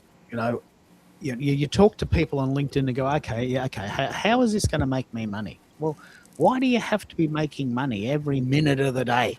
Yeah. Can't you just have a chat to people because you're a nice person? I mean, can't you just have a chat to people? Aren't you a nice person? You're a person, right? What do you do in your leisure time? Oh, well, I'm thinking about making money even when I'm sleeping. I get up making money. I go to bed making money. I sleep on money. I had a chat to someone once who said they poured money on the bed and actually rolled around in it and slept on it. I'm thinking, okay, well, you need money, but you don't have to be thinking about it every minute of every day. Right? So this is why storytelling has such a prominent place. Yeah, absolutely. And it's social selling. If you just bring your voice and you bring your story, your message, aside from the value that you bring that generates revenue and puts, food on your table, people will consume that and people will open up and trust you more than, someone who is polished, crisp, trying to talk about the benefits and overcome sales objections. Like, people read right through that. I'm being sold to, I'm being sold at, someone's trying to separate me from my hard-earned money. And it just becomes so much easier when you're just having a conversation. And that's another purposeful intention as to why I built and I'm taking off with this school community, because everyone has value. Everyone has a story. And I want to be able to give that opportunity to help build those stages so that not everyone sounds salesy in trying to pitch an idea. It's the essence of why we love live streaming, isn't it? Like, Yeah, here we are absolutely. just chatting. We're chatting to, just imagine we've got Detroit, New York, Vancouver, Toronto, Melbourne, Australia, Atlanta, right? And probably people in the audience who haven't told us where they're living, but please do. So we've got a whole world of conversations, different perspective, different time zones, different ways of understanding the world, different reasons for being. Like, I love tech. I love playing with gadgets, but that's my little corner. So I just love that live streaming allows us to be human. There's nothing. We're not selling anything. You can connect with me later if you want to know what I do, but I'm not pitching that. I know what I'm doing, and that'll come to me. But those pitches where they're heavy, like you get 45 minutes of content and then the pitch. Okay, we're going to sell this, and you get 20% off if you buy now before midnight, and you get 17 T-shirts sent to your house in the colors of your choice with 3 steak knives and a big box. But only today. We've all heard these pitches. And they're sickening. I can't stand them. So live streaming is really, really important for that. So I was going to invite Nemolia to talk about what she does, but we'll do that next time. We've been going about an hour and a half. It's a good chance to have a bit of a refresh or a break if people need to go. I don't want to hold you forever. Has this been helpful, Layla? I'd love to hear your thoughts on this adventure. This is the first time you're seeing this format, aren't you? Isn't it? We haven't heard is. Oh, sorry. what her earphones are. What earphones are you using? Good. I think it's like my earphones that you would put like for iPhones kind of thing. Oh, the earbud. The AirPods. Yeah, my earbuds. Yeah, I'm not really but much of a headset, big headphones there. So But I would say the experience is super positive. I'm trying to listen more than I speak because I mean, I'm an HR, I could speak forever. So I don't want to do that. And I think it's super helpful. It gives me a great idea of where someone I'm heading and learning. And I have to say, audio is a bit more challenging for me because I'm a very visual person. So I do find it's easier for me to read and to really focus when the person I can see them. So this is a good opportunity also to practice my listening skills, or more in the audio side of things, because I can listen, but in an audio space is different. And I just want to add to what America was saying is that the storytelling is very powerful, especially with more and more AI and all these things. I think that people want to feel that they can connect to somebody, that they can connect to the story, and that they can feel that it resonates with them, and it brings a bit more authenticity to people than just being super polished. Everything's perfect. We all show up in a certain way, and it just shows that people are human, and that we all are, and we all go through things, and you're not the only one who's going through it. And I think that's a super important, a powerful way to talk about things, but also it's a lesson learned for others too. You can learn from somebody's experience when they're at that place, and you might be at that place. You're like, that's exactly what I'm living right now, and this person can actually help you just by listening. Yeah, I love it. I just love it. How can we help you? How can we as a community help you? What have you got going for this year? If you set yourself some goals, what can we look out for in the next, say, 6 to 12 months from you? Where can we help you? Where can we put our energy? I think that the way things are going, seems that I'll be appearing more on like on guests as a podcast. I'm not ready to be myself running my own show or podcast. I Yeah. mean, like I feel like I need to learn more to, even if I would ever entertain even having my own kind of thing. Like I want to do a step by step kind of thing. And it's just more practice, more listening to others, understanding, and how can I always be better and improve. There it is. So there's a phrase we use called pod guesting, which is a concept, and it is a lot easier, about 100 times easier, to be a guest on someone else's show than to run your own show. It's 100 times easier. You turn up 10 minutes before, say hello, do a sound check, talk, go. Right?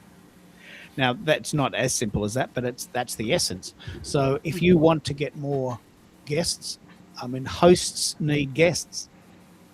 So I've got lots and lots and lots of friends who have shows, and they need people to talk on them. So I'll look out for you about that. And Thank you. there's a phrase called pod guesting. So Okay. with that in mind, we'll do a bit of a tag team here. I have set myself a goal of being a guest on someone's podcast once a month for 12 months, 12 in the year. And I was a guest on Amolia's podcast last year, several times on Americo's podcast, and I was interviewed in the UK and also in Atlanta with Bez 4 times. I set myself 12, but I only got 4 multiples with Toronto, in Toronto, because I was on America's show about 10 times. So set a goal. We're all here to help. This is the power of community. So we will look out for you now. We know what you do, and we've got our radar up, and we're right here behind you. Awesome. Thank you. What do you And, think, you know, Americo? What have you got some friends, and have you got a spot for Layla that you can have her on your show maybe down the track? Absolutely. I've introduced Layla to 4 wonderful women in my LinkedIn community, and we now have Lachelle, who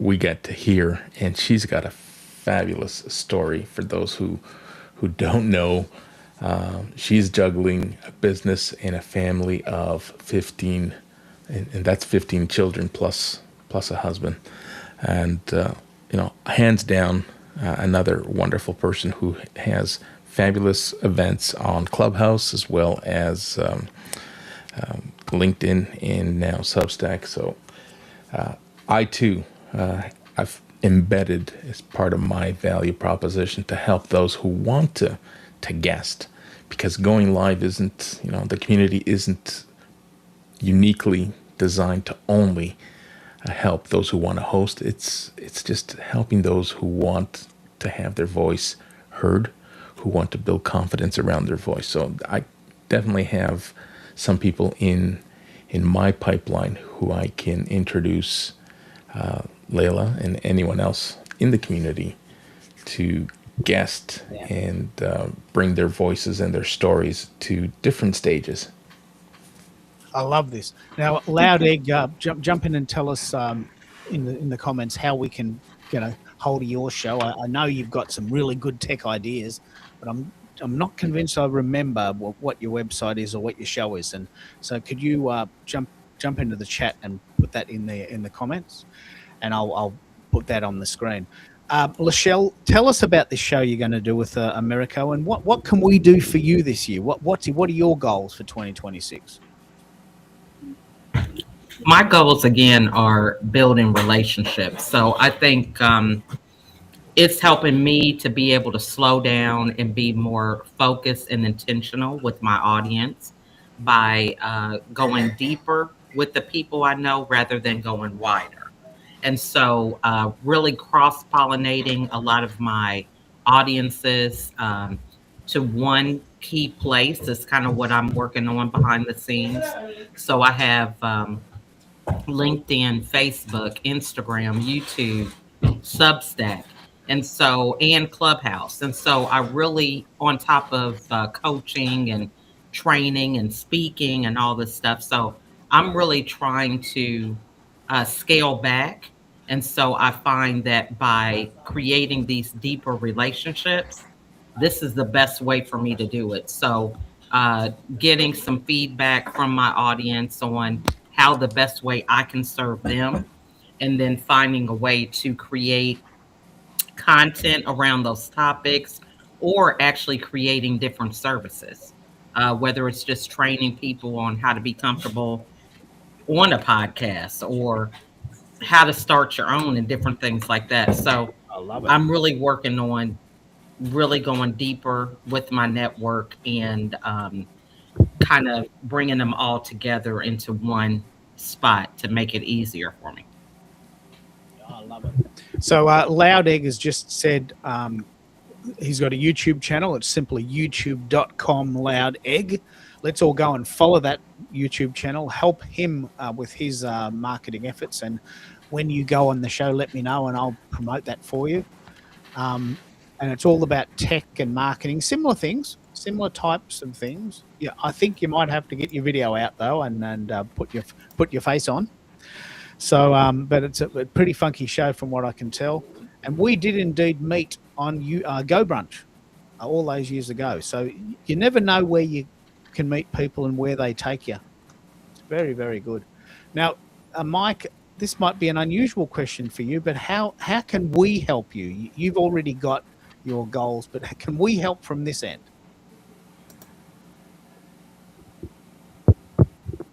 Got you there. You talking to me, Keith? Oh, okay. I'm sorry. My grandson was talking in the background. I'm sorry. The short answer is have a look at my Suno. I just put that in the chat. Also, look for announcements on my Substack, which I'll post. But I'm taking two basic tracks. One is what I call Bespoke Musica, which I already have someone slotted for a tweak on one of their business-related songs. So that's Bespoke Musica is where I do tracks for businesses. So have a look at that on my Substack. And keep an eye out for what's going on with Suno. And like I said, when I launch my DistroKid, I will make that known as well. I'll definitely come on your show, Keith. I did want to bring up just really briefly that AI is here to stay. I use it daily for things that you probably wouldn't even think about. And I'm actually going to say, and I'm going to admit to being using it potentially as transhumanism. And what do I mean by that? I'm looking to use the tech in ways that it wasn't really intended. For instance, I actually talk to not well, I talk to it when I walk, and it's really ideation. So I'm not using it for answers. I'm actually using it sort of as a way for to help me think, and that's what I mean by transhumanism. Is that you can see there I use it daily for planning, image gen, video gen, search. A lot of people don't even know that they're using AI in search, or on your phone when you're using your camera now. A lot of your camera has AI built features built in. I do something called I have a positivity campaign where Keith, well, I try to do it when I'm not on stage on your shows, where I've started a campaign in 25 to really boost people's confidence and just be positive in the comments. And I have a tool for that to help me, stay on point for positivity. I also have a storytelling agent. When you see some of my articles, it's not writing the article for me, but it's helping me with the format, the emotional arc, all the things that you kind of should be thinking about when you're telling a story. So you have kind of a beginning, a middle, and end, but you also have emotional arcs and time and place and all that stuff. So I actually have an agent to help me write those. I think what you're going to see, and I said somewhere in the comments, it's all about use case, Jim. And what I mean by that is there's, when it's automation, or when it's really like helping you polish things, or in your case, America, I think you were talking about, repurposing, or creating your backgrounds, or Keith, like you said, and I know other podcasters that are actually using Suno or another AI tool to create per episode tracks for that episode. Like, so if they have a guest, they'll try to figure out something about that guest and insert it as part of their intro. Well, let me for the let me show. just pick up on the. Let's just pick up on this. This is very, very, very, very, very, very good. We've been going about 2 hours, so it's a good chance to have a musical break. It's the year of the horse. It's a very good example of what I'm talking about, or what you're talking about, Mike. It's the year of the horse. In next week, the Chinese calendar, the Lunar New Year. That has a particular meaning for Asian cultures, right? Meaning it's time to get on the horse. It's time to gallop. Write your goals down and let's get them done. Right? That's how I interpret that. So I created a song called The Year of the Horse. Now, this is exactly what you're talking about, Mike. You write songs more as an artistic effort, and that's even cooler. But I write songs just simply to play inside the show. You never hear them anywhere else. I'm not trying to sell them. You can't buy them. There's no money to be made. But this song is indicative of the show, which will be in 2 weeks, the 17th, the Year of the Horse. But it also shows you what can be done with Suno. So have a listen to this. It's a good musical interlude, and we've sort of hit the 2 hour mark, so it might be a good time to have a bit of a break. It's the year of the horse. I'm alive again. Feel the power in my stride. I'm not holding it in. From the mountain to the ocean, let the race begin. It's the year of the horse. Run like the wind. Woke up with a wild heart beating in my chest. Sun on the saddle, no time for rest. Hooves on the highway, dust in the sky. I was born for the runaway, born to fly. They said slow down, you're moving too fast. But I've been waiting, I'm done with the past. Fire in my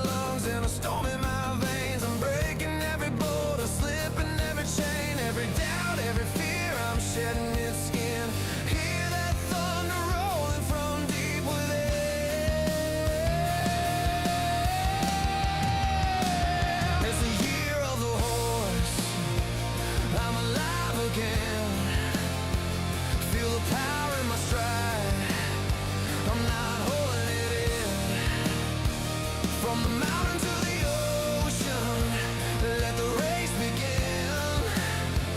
It's the year of the horse, run like the wind.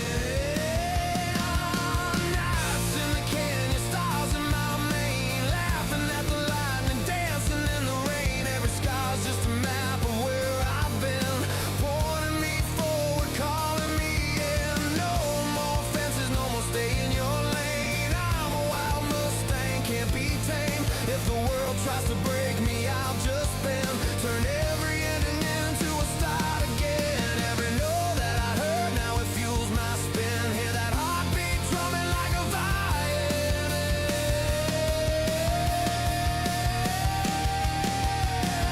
It's the year of the horse, I'm alive again. Feel the power in my stride, I'm not holding it in. From the mountain to the ocean, let the race begin. It's the year of the horse, run like the wind. Oh, we were made for the midnight ride, for chasing dreams we can't hide. If you're tired of standing still, saddle up and taste the thrill. Hear the drums like a million hooves. Every heartbeat, the world moves. Close your eyes, feel it in your skin. This is where the legends begin. It's the year of the horse, I'm alive again. Feel the power in my stride, I'm not holding it in. From the mountain to the ocean, let the race begin. It's the year of the horse, run like the wind. It's the year of the horse, I'm alive again. Feel the power in my stride, I'm not holding it in. From the mountain to the ocean, let the race begin. It's the year of the horse, run like the wind.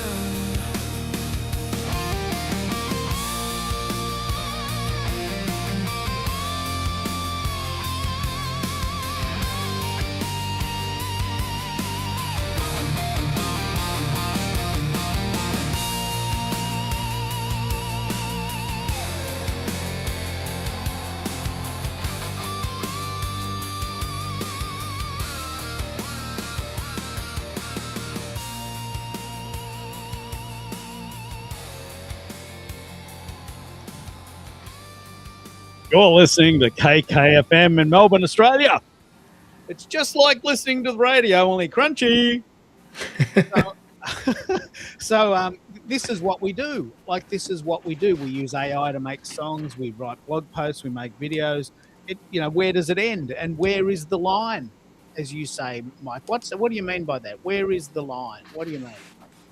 Well, I actually wrote a song using Suno, of course, about where is the line between tech, in other words, like synths, 808s, studio track and mixing software, and AI. And Suno makes that that line actually very fuzzy for people that are using it, as more than just I'm going to plug in, I'm writing all of my own lyrics, and maybe eventually I might even do some vocals. But like I said, there are artists that are using it just like a normal studio, software. So they're creating their own stems.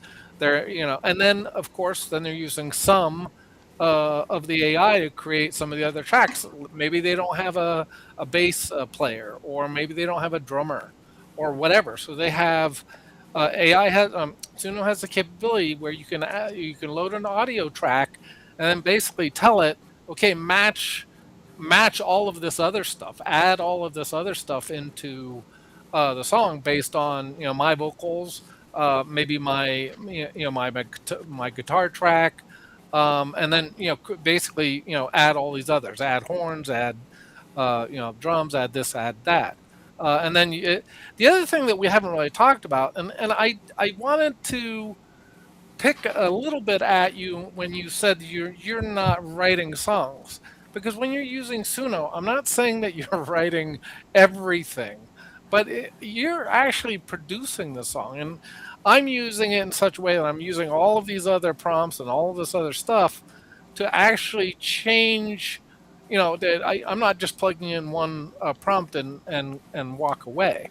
So I think it gets very difficult to sort of, particularly with a product like Suno, to really point out where the line is. Now I know that there are people that have spent years learning how to play whatever instrument, but the unfortunately, Pandora's box has been opened, and it's not going to go away anytime soon. It's just a matter of figuring out.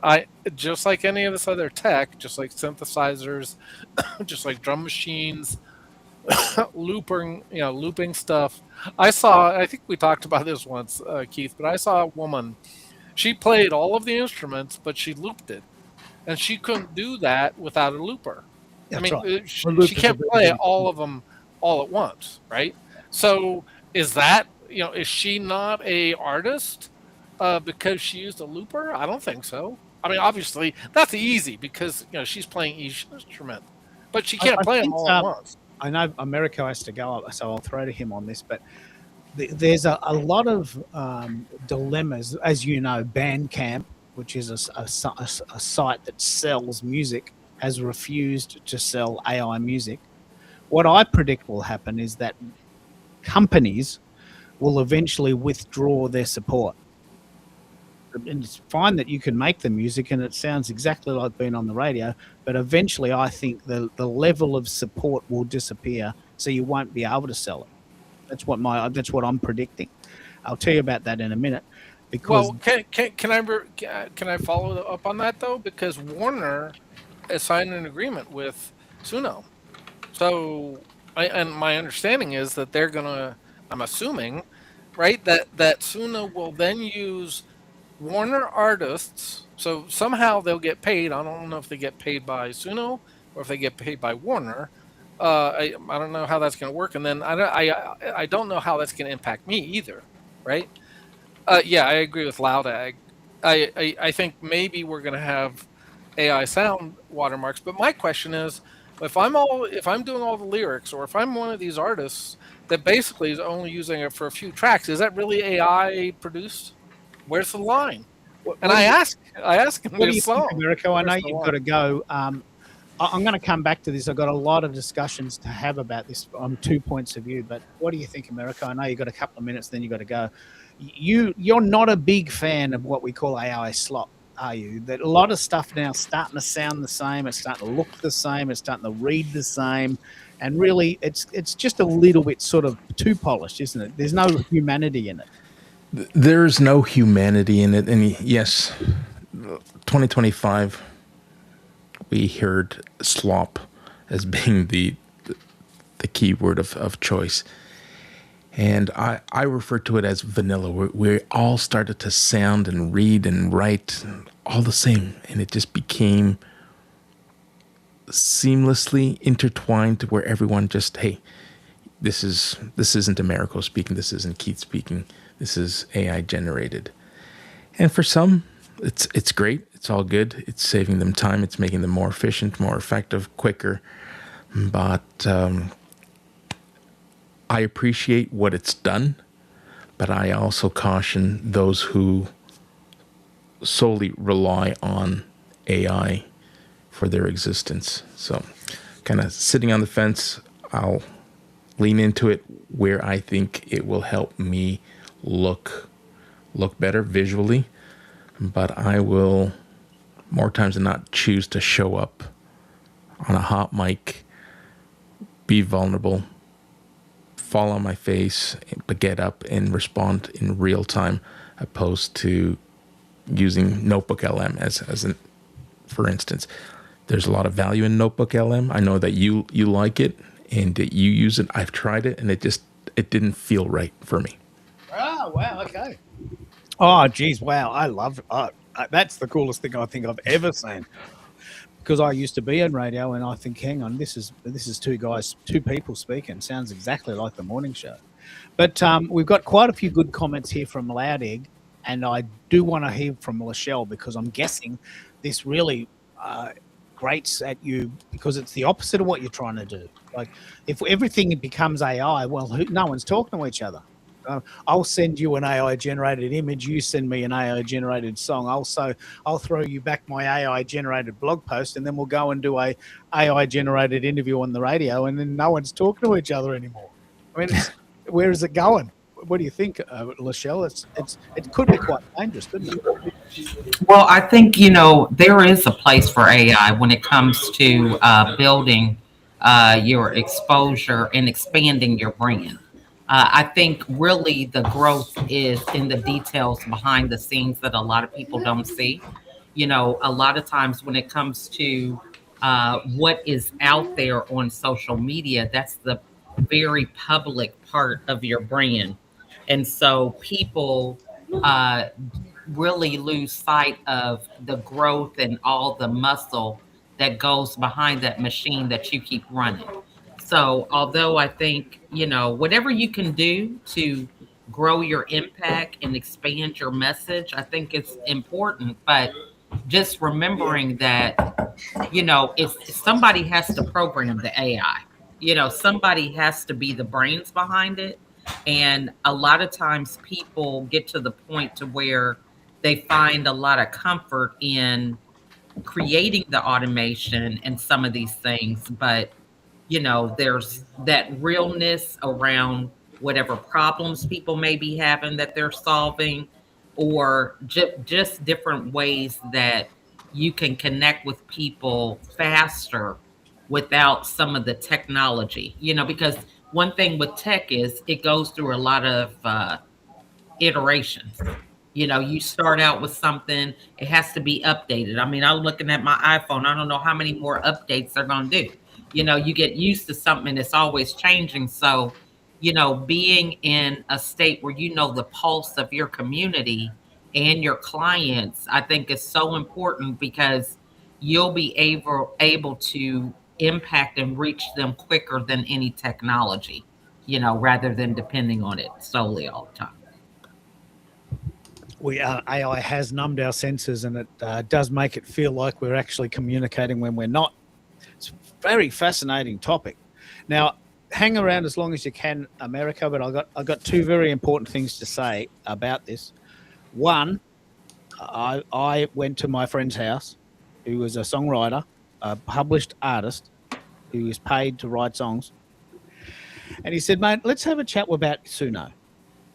He's got 4 synths and a drum set and like $10,000 worth of equipment in his second bedroom. And let's see if we can make this better. Right? So we did everything. Wrote the lyrics, wrote the music, did the drum program, the bass guitar, played guitar on it, and the song was about 7 out of 10 based on what we would hear on the radio, because it's a demo that he was doing for the studio. Like he's going to submit the song to be published. It was the best he could do after 20 years, and it was good, much better than I could do, because I was a musician, so I have the ears for this. And he said, let's have fun with this, Keith. What do you think we can do? Right? This is a real story, happened the 22nd of December. All right, well, let's just play that song, and then we'll, because he wrote the words, let's punch the words in. And who do you want it to sound like? Oh, I really want it to sound like Black Eyed Peas. All right, what do they do? Well, I've heard of them, but they're not my music. Try and describe them. He couldn't, right? So I got Perplexity to describe what Black Eyed Peas do. And I said, does this sound like a good synopsis? Is this how you would describe it? Yes, that's it. Right, bang. We put the Perplexity version of what Black Eyed Peas do into Suno, comes back, and I'm thinking, oh man, wow. Like, it was so, I fell off my chair. It was so good. Like, it was so good. And I'm thinking, you could hear this on the radio right now. His words, his choruses, his rap, he did a rap in the middle, but not him singing, not him playing, right? And he's going, "Oh man, that's good. Can we do one that sounds like Rihanna?"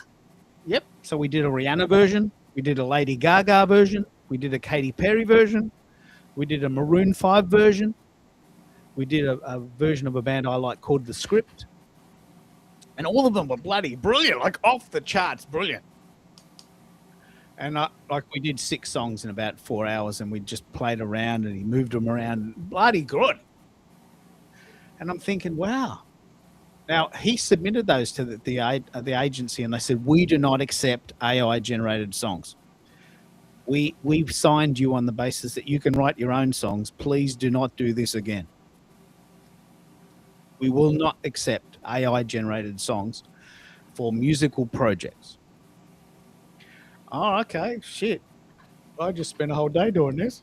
Yeah, well, suck eggs. I mean, it's just not right. We're not doing it. Write your own bloody songs. True story. Right. So that's the first thing. And the second thing, this happened this week, and you can Google it. Deezer, which is an alternative to Spotify, had an artist who said, "This is a band. I wrote all these songs."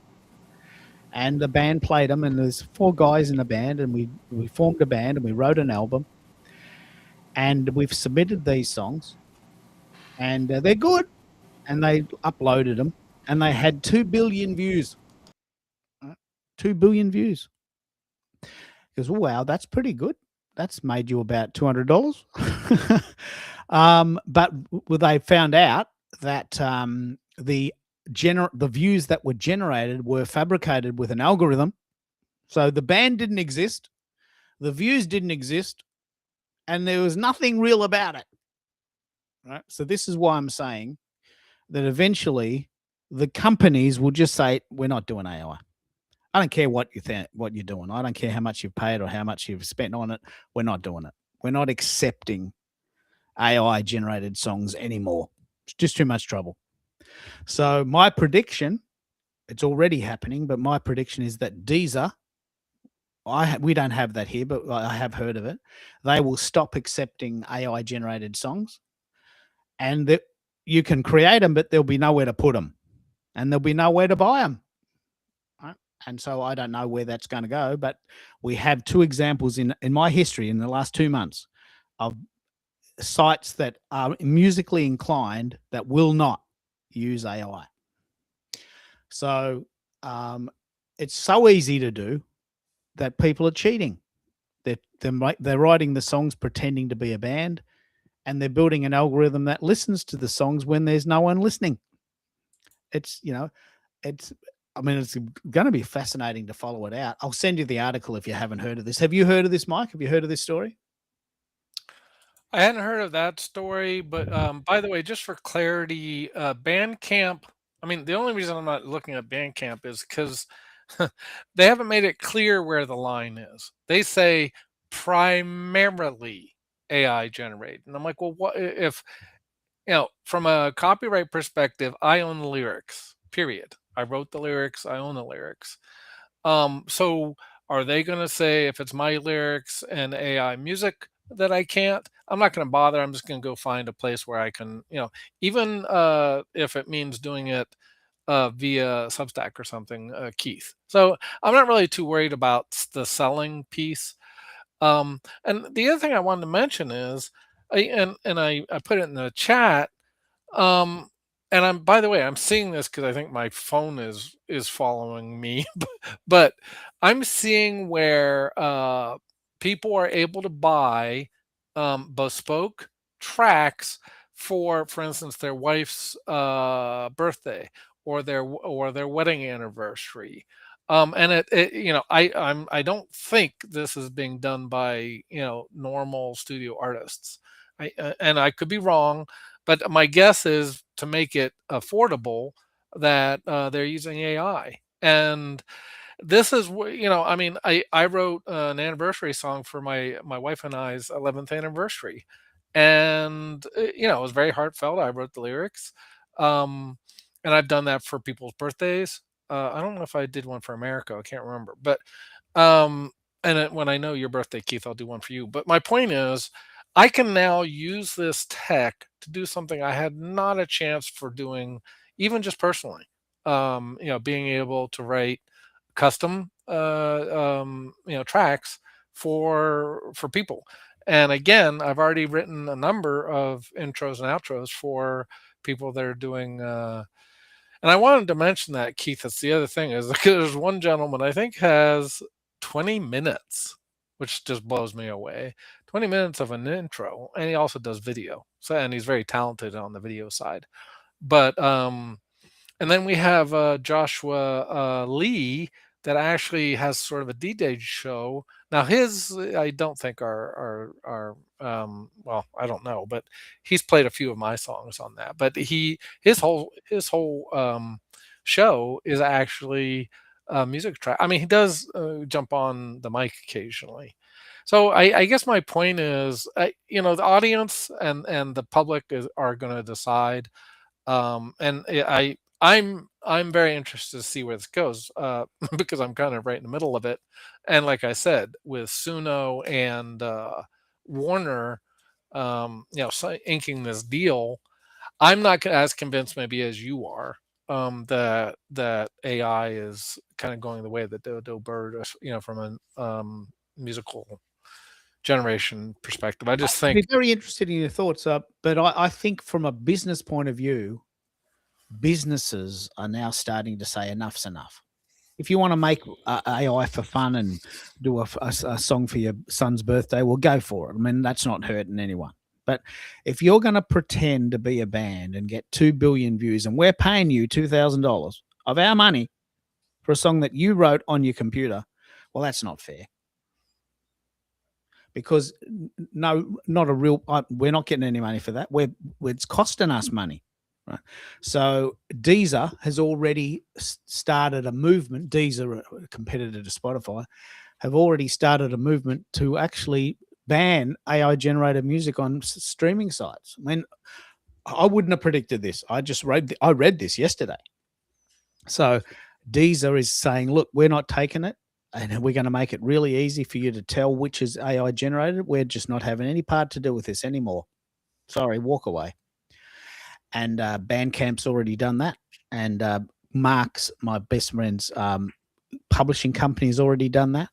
So it's very easy to do. This is why it's so popular. It costs you $10 a month to write a song that could be on the radio. I mean, it's just fundamentally wrong.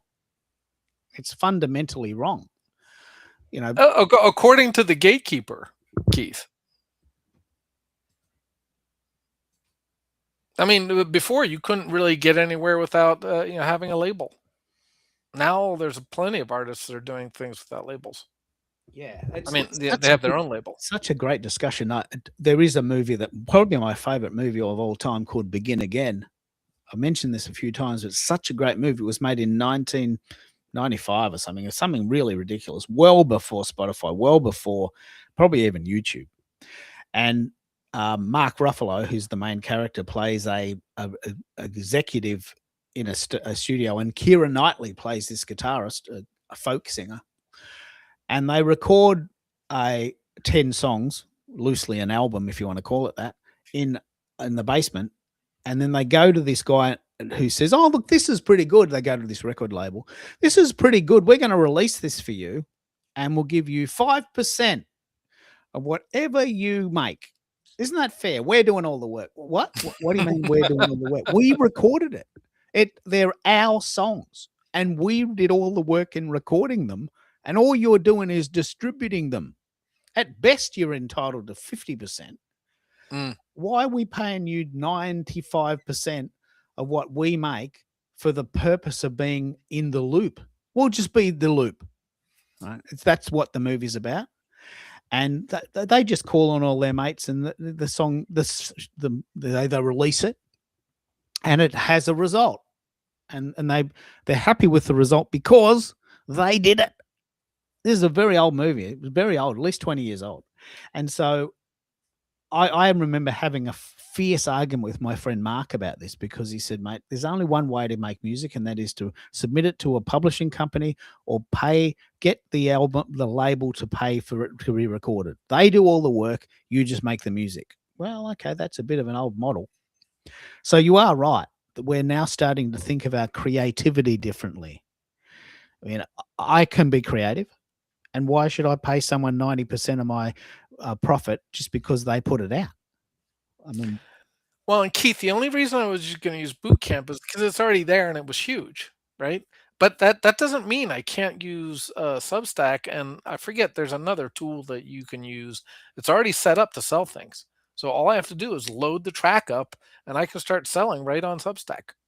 And we already talked about, I mean, they're incenting people to have the pay subscriptions. So maybe I have a pay subscription so that you can get tracks on a monthly basis or something. yeah, I yeah, haven't figured all that out, but I just think I understand what you're saying, and I understand both sides. Again, I used to lead worship at a church, so I've been I've been in the musical world on the vocal side for most of my life.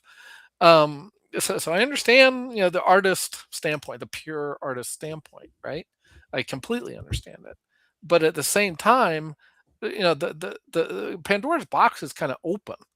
And again, I'm not saying lying, Keith, to your point, and I agree with you 100%. If if I am using, and I don't know how we phrase this, but I say AI assisted or something, and I still sell it, I'm fine with that. I'm not going to lie that I didn't use AI at all. That's not ever my intent, right? And I'll put that out there, whatever. But like I said, for even from I mean, you know this, and I think we've talked about this. In order to get studio time, unless I mean, either you buy the studio equipment, which is horrendously expensive, or you have to pay for studio time. Well, I'm sorry, but as a budding artist, there's no way I could afford it. And specifically, if I'm going to try to create a track for Lachelle, for instance, on her show, or even a speaking engagement or a corporate event, me personally, I can't afford studio time to do that, and to offer a relatively low cost, whatever you call low cost, to do that. And like I said, I've seen they're very touching videos where people have, yeah, I agree with Loud. There are very touching videos where a guy has paid some sort of small fee to have a custom song for his wife or girlfriend or whatever, either for a birthday or whatever. I just think, like I said, I think that the genie's out of the bottle, and I think it provides. You can call it democratization. You can call it a lot of things, but I I personally don't see how. Yes, they may be successful short term, Keith, and I'm not arguing with you there. But like I said, I'm just going to pivot. I'm not stopping because Bandcamp says I can't do yeah. Look, whatever AI if means you can anymore. find a way to sell it yourself, that's great. I Yep. mean, what you'll find, what I think you'll find is the big entities will say we're not doing it. Mm, But if you find a little entity like Gumroad, yep. or uh, you know, a little place that allows you to sell things privately, then you might be able to do that. You will, but on a different level, and I'll bring everyone in on this conversation. I use Perplexity. I'm just going to be right open about this. I use Perplexity to write my blog posts. I don't like writing, but I know people like to read. Right, I'm doing it for the audience. I know people want to hear what I have to say, but they want to read what I have to say, and I don't want to write it down. Right. So I actually use perplexity.io to say, hey, look, this is what we chatted about today. Can you put that into some sort of reasonable format and put some headings and, make it sound good? And they do. And in a way, like you said, I don't see that as cheating because they are indeed my words, and I don't want to do the writing. So if people want to read it, it's either that or nothing. Oh, see, this is my thing. This is exactly what I'm talking about, Keith. So, this is where I said it's all use case dependent, right? Your content already exists. You and whoever was on stage with you create that content. So all you're saying basically is, I want to reuse this content in such a way that other people, and particularly like Keith, I'm not, to be frank with you, if it weren't you, I don't know if I necessarily sit through a 2 or 3 hour conversation about sound. So it's really nice to be able to have a synopsis, and maybe to your point, even have it sliced, have a few sound bites in it, Yeah. and you're done. I again, I just think this is going to open. Well, it's not going to. It's already opened up doors and so many different use cases. And just to be clear, I think there are things that it's not doing well, with hallucinations and all that stuff. So there's two sides to this coin. I'm not all in. AI is wonderful, but I just think almost like any tech. I mean, there were doom and gloom about the internet, and we've gotten through that. There's doom and gloom about just about any technology, and to your point, it will sort itself out one way or another. And we'll see where it lands. I'm actually very interested, like I said, because a I just think it's really cool and allows me to make use of my poetry and my Yeah. songwriting and my lyric capability. And I've been doing this for years, One, and one, now I I can want to put it I to want to music. pick up on this, Mike. This is a very, very important for exactly your case scenario. Mark and I, my mate and I, can play music. We can play instruments. Right? So at 20, I played music for about 15 years. At least a dozen times, someone would come to me and said, "Mate, I've got these songs. All you have to do is put music to them. Can't be that hard." Yeah, okay. I've got the songs. I wrote the lyrics. Like the song's mine. Right. I'm just going to sort of get you to, put the lyrics, the music to it. Can't be that hard. I said, "Well, if it's bloody easy, you do it." "Oh, I can't play music." Well, then that's what we're talking about, isn't it? You're asking me to put music to your lyrics. Now that's taken me 10 years to learn that. I took 10 years of music theory to know that that's an A chord and that fits into this an F chord or an A minor chord, or it's the seventh of a G chord. Actually, it's the ninth. So it took me 10 years to learn that. So don't tell me that it's easy, because if it was easy, you'd do it yourself. Right? And Mark and I, who are, quite accomplished musically, would say, "How many times have people come to your house and said, 'Look, I got this song. Can't be that hard. Can you just put some music to it? I've already written it. I'm singing it to you. You've got the melody. How hard is it to just work the chords out?" And this sort of nonchalance that Yeah. music is just this thing, like throwing a couple of things in a pan and suddenly you've got Thai curry, or throwing a few veggies in a box and suddenly you've got a pizza. Well, I spent 10 years learning to cook a pizza, and my pizzas are pretty nice. And you can't just throw things on the stove and they just magically taste good. There's skill in that.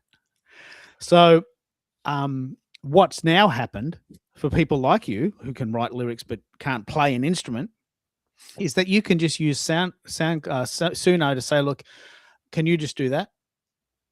It cost me $10 a month." And bloody hell, that's good. That's exactly what I was thinking. Actually, that's not right. Can you just change it, please? And suddenly you've got this little assistant. You can see why we're angry. I mean, you can see why we're angry. I spent 10 years learning piano. Well, dude. I'm in the same spot on the other side. I've spent most of my life writing poetry, and now I've converted, a lot of those poems into, and now I'm writing lyrics right from lyrics. So people love to bitch. Thanks, Shadow. That's so true. um, yeah, I mean, I can see both sides, obviously. And there are, by the way, there are songwriters that are musical artists. I mean, and there's people that actually I was blown away by certain people that have written certain songs that I wasn't aware of. Um, or sang them. Obviously, it was someone else's lyrics. The songwriter wrote their lyrics for them. They didn't write the lyrics. So yeah, and I agree with Loud Egg on this one. That's always going to be a danger anytime you use the AI, unless you have your own model, or it's on your own gear. Um, that yeah, that anything you use AI with is going to end up, well, it's not clear, but it'll assume that you're being recorded, or it's being recorded anytime you use the LLMs. I don't know if that's necessarily true with Suno. I'd have to say probably. Anything that is happening on Suno is probably being recorded as far as prompting and all that stuff. But we don't know. It's a black box. Yeah, one of the things that Mark's girlfriend said, Mark's been playing music for 20 years, and his wife's, his partner's an accountant. Just be aware, Mark, you put this song, which you wrote, into Suno, and suddenly they're going to use it. And you've just signed away all your rights to it. You wrote this song. You're just asking Suno to make it sound better. You just gave them the rights to use that song.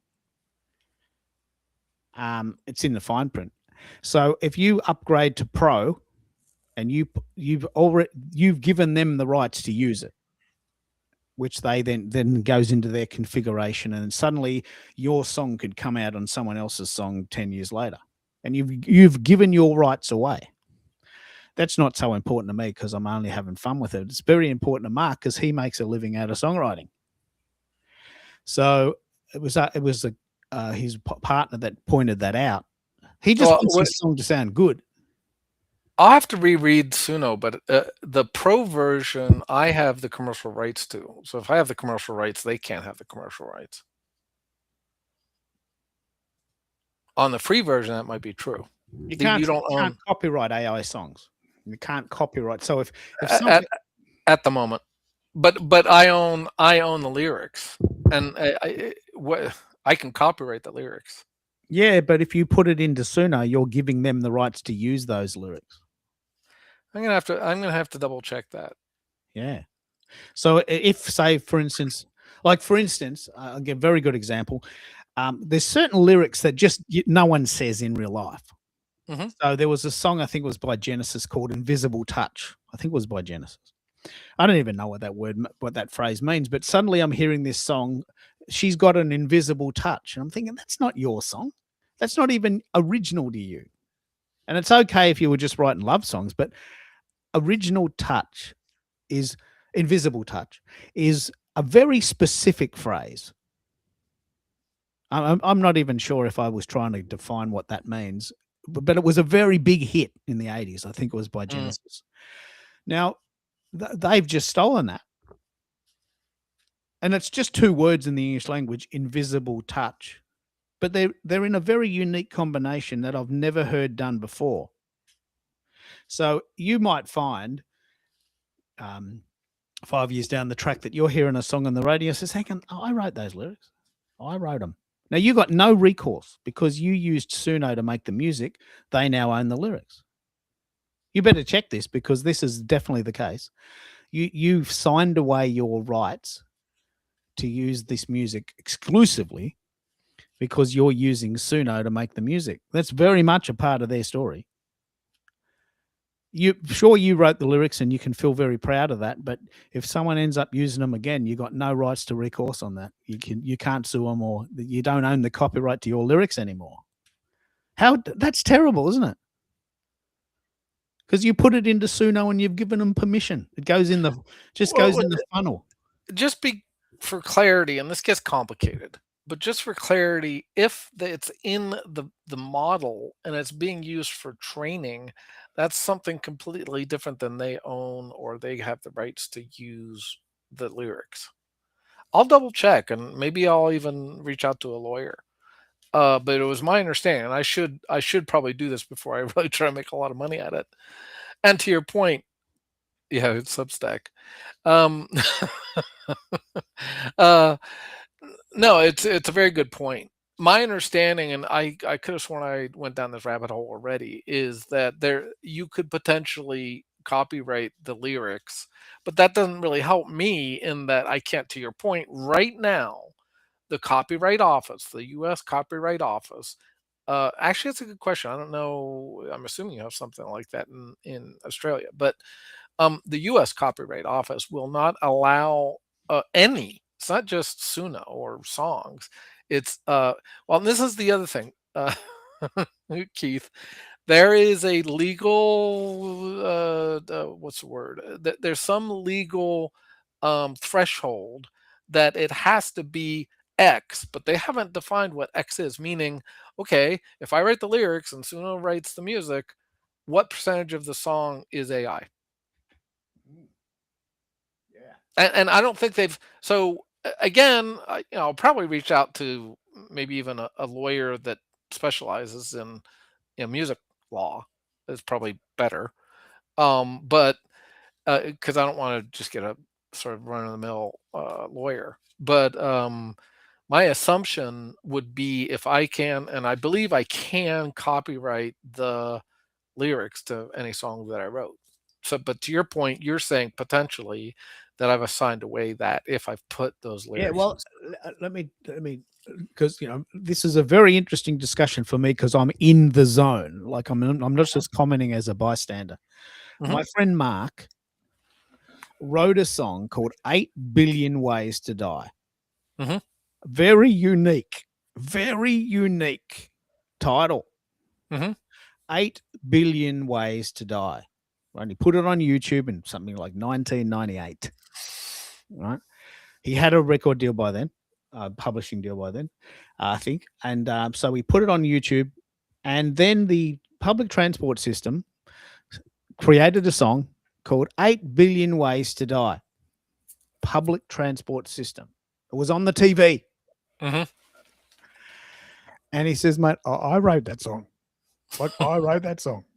How this is really bizarre. How could they randomly think of that title, which is very apt for a public transport ad, and it was talking about, don't run on the bus or don't fall under a train or don't try and open the door when it's taken off. There's 8 billion ways to die, and we don't want you to die. It was a very good campaign for what it was.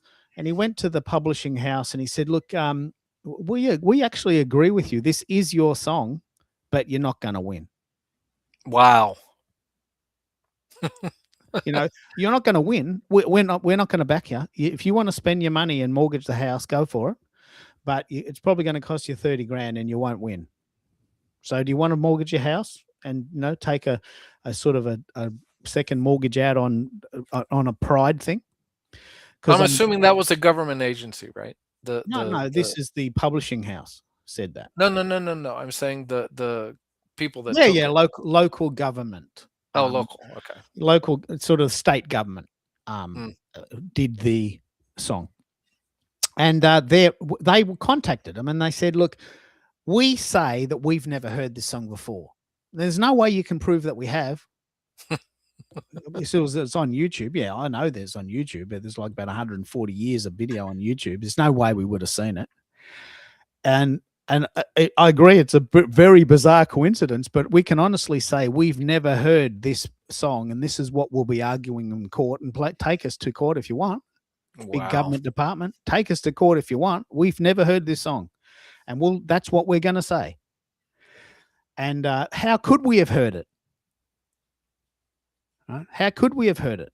I mean, it's on a YouTube channel from a guy who lives in the suburbs, and he's got a channel with 20 subscribers. I mean, how could we have possibly heard that song?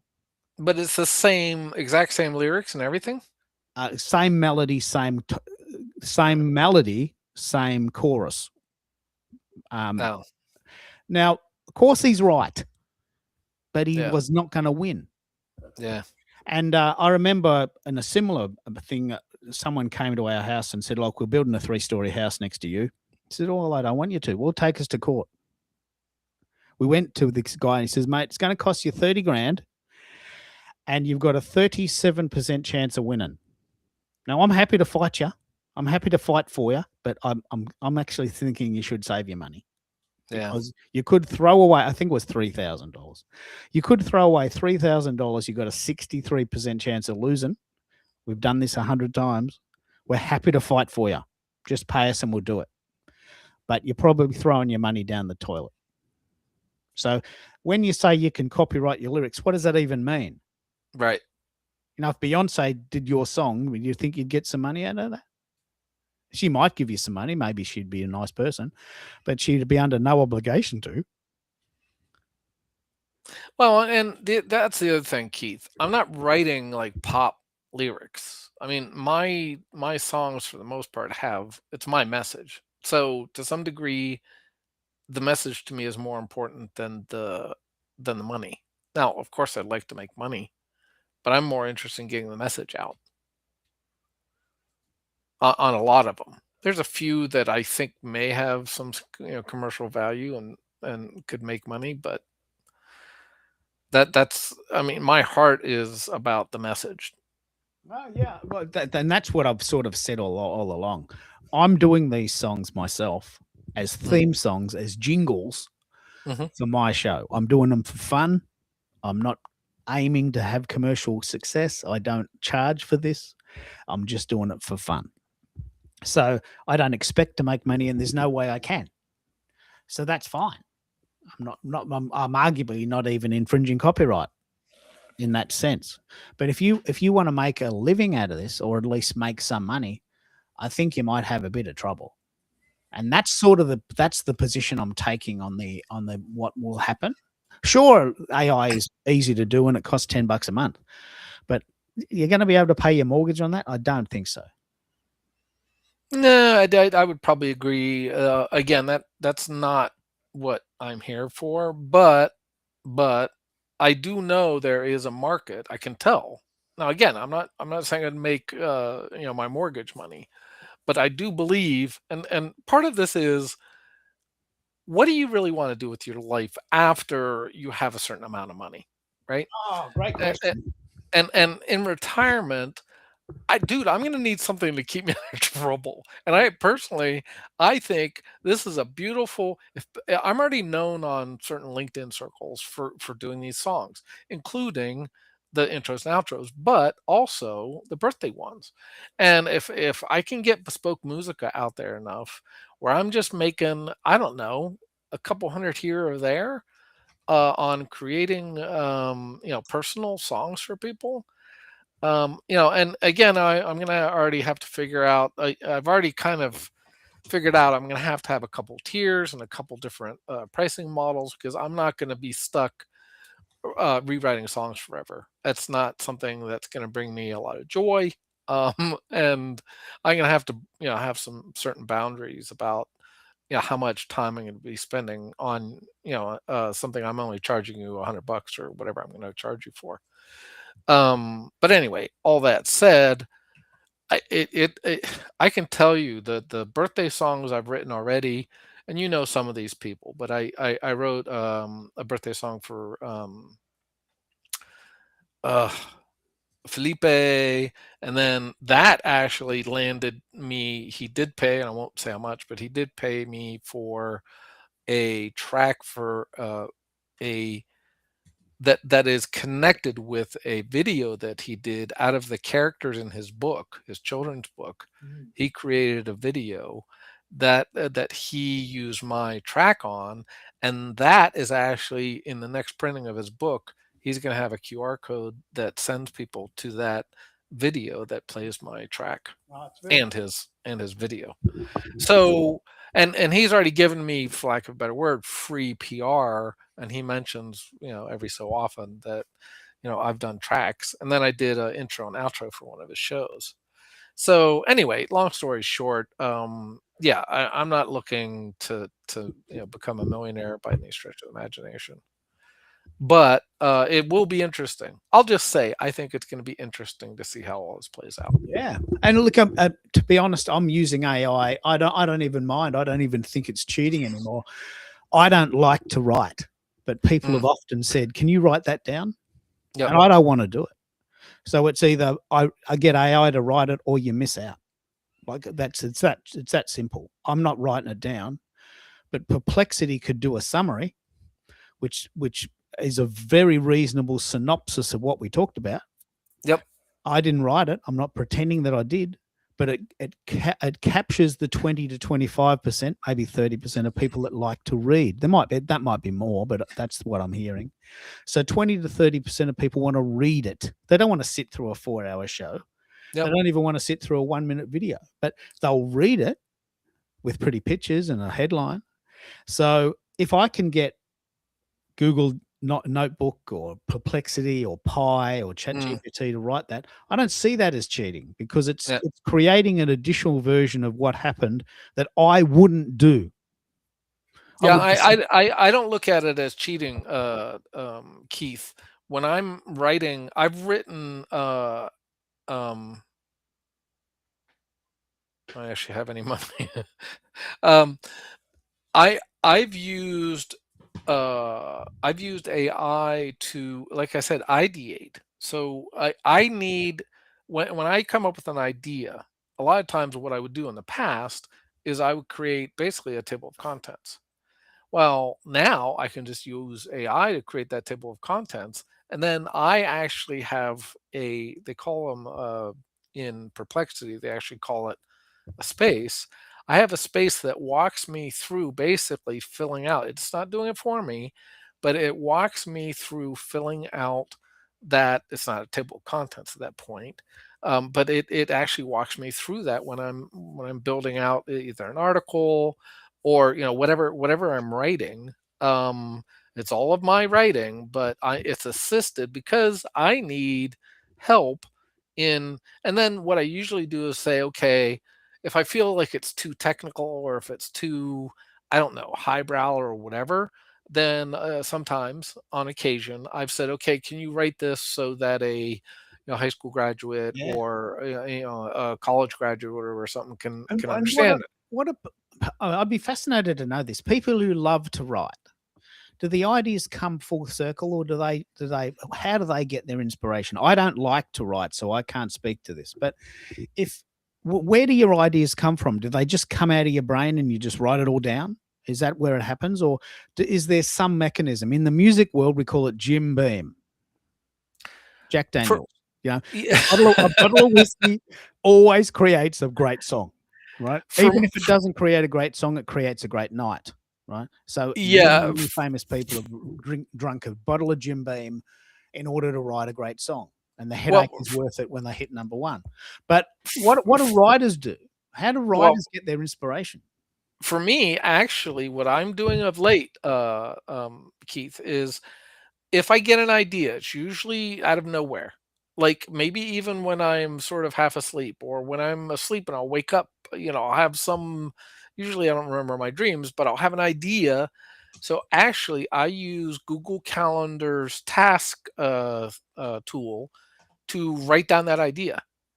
And then I will go and if I'm really, really excited about it, I'll develop the idea. Or Keith, though, like you and I might be talking and it has nothing to do with the way you're saying, but you may spark, just in the talking, you may spark an idea. Like, for instance, maybe I'll do an article on Suno copyright or something. Just based on a discussion we had, or it may not have anything to do with the discussion, but we were discussing something and something triggered in my mind. And so I write it down and then I develop it. I love this idea because as a creative person in the musical side, I know exactly how it feels. I've had songs come to me in the middle of the night, 3 a.m. Mm-hmm. Carol doesn't understand this and she's really pissed off, but I got to get up. I've got it in my brain. It'll be gone in the morning. I'm writing it right down. Got to write it right down. It's in my brain. Where do they come from? Well, this is a great question. Where do creative ideas come from and how do we get more of them? I mean, AI is just perfect for that. Maybe it's slop, but the ideas just keep coming. Where do we get the ideas from if we don't have AI? Geez, this is a great idea. Imagine a world without AI. Would we still have ideas? There'd still be books written. People would still write. People would still write songs. But Keith, what did Google help us? The answer is yes. Why? To me, and I've actually thought a lot about this, believe it or not. This allows us at scale, meaning very large scale, to have access to information we never, ever, ever in the world had before. Same thing happened with Gutenberg and the printing press. Dude, back in the day, only the very wealthy that had gone to universities and stuff had any, real education, and all of this knowledge was being gate kept. Well, along came the Gutenberg, and the printing press, and Bob's your uncle. Well, then along came the internet, and but it was still gate kept to some degree, because of how Google works. And AI is still being gate kept as well. So it's not a perfect, nothing's perfect, and it's not all butterflies and and sunbeams. But that said, for example, I wrote in the comments, when I was outside walking, I would talk to ChatGPT, and I wasn't asking it questions. I was saying, okay, ChatGPT, I want to talk about subject X. And I would walk through and I would actually, for lack of a better word, argue with it. Because unfortunately, there are narratives. What's the narrative coming from? The narrative is actually, for lack of a better word, what the median or most common pattern is. That's what LLMs are doing, is pattern matching. So they're going to say this is the most common or the most prevalent answer. Well, I'm not really wanting answers, but when I'm going through, I'm like, well, no, I want to argue with this with me. And maybe you even, have a persona that will be, for lack of a better word, they call it opponent processing. So I want to talk to something that can take the other side of my argument so that I can use it as a conversation partner. And again, when I'm doing that, a lot of times ideas are popping out and I'm writing stuff down to say, oh, I need to talk about this. So I'm just sitting here. And this is where I don't think we can discount the power of computers, the power of the internet, and now the power of AI to assist us as humans to do things that we've never done before. Oh, I just love this discussion. I mean, as I said, I don't like to write, but people have said, I want to read what you just said. So I'm using AI to give my audience something that I wouldn't have done ever before. I'm not going to write. I just don't like it, and you can't make me. So I'm not going to. So if I give them something that is a bonus, that can't possibly be wrong, because although I do feel like it is. I do feel like it is cheating. To be honest, I do feel like it's cheating, and I don't know. I'm just so fascinated by this discussion because I can talk forever. We've been going 3 hours, but no one's going to listen to 3 hours. Right. I just wanted to say we have someone in the audience, and this is her name is Shadows Pub, or her handle. She does these things called echoes. I think she's still doing them daily, and she's using Midjourney, I think. They are frigging awesome. She has sayings, but she also has an image, and her output is just frigging incredible. Now, could she still do that? She could definitely do the sayings. Could she still do some of that artwork? Probably. I don't know. I actually never asked her on this, but I'm just in awe of her output. And that's the other thing is when you are as a creative are using Keith, I don't know if you remember back in the you ever heard of something called a Wacom tablet?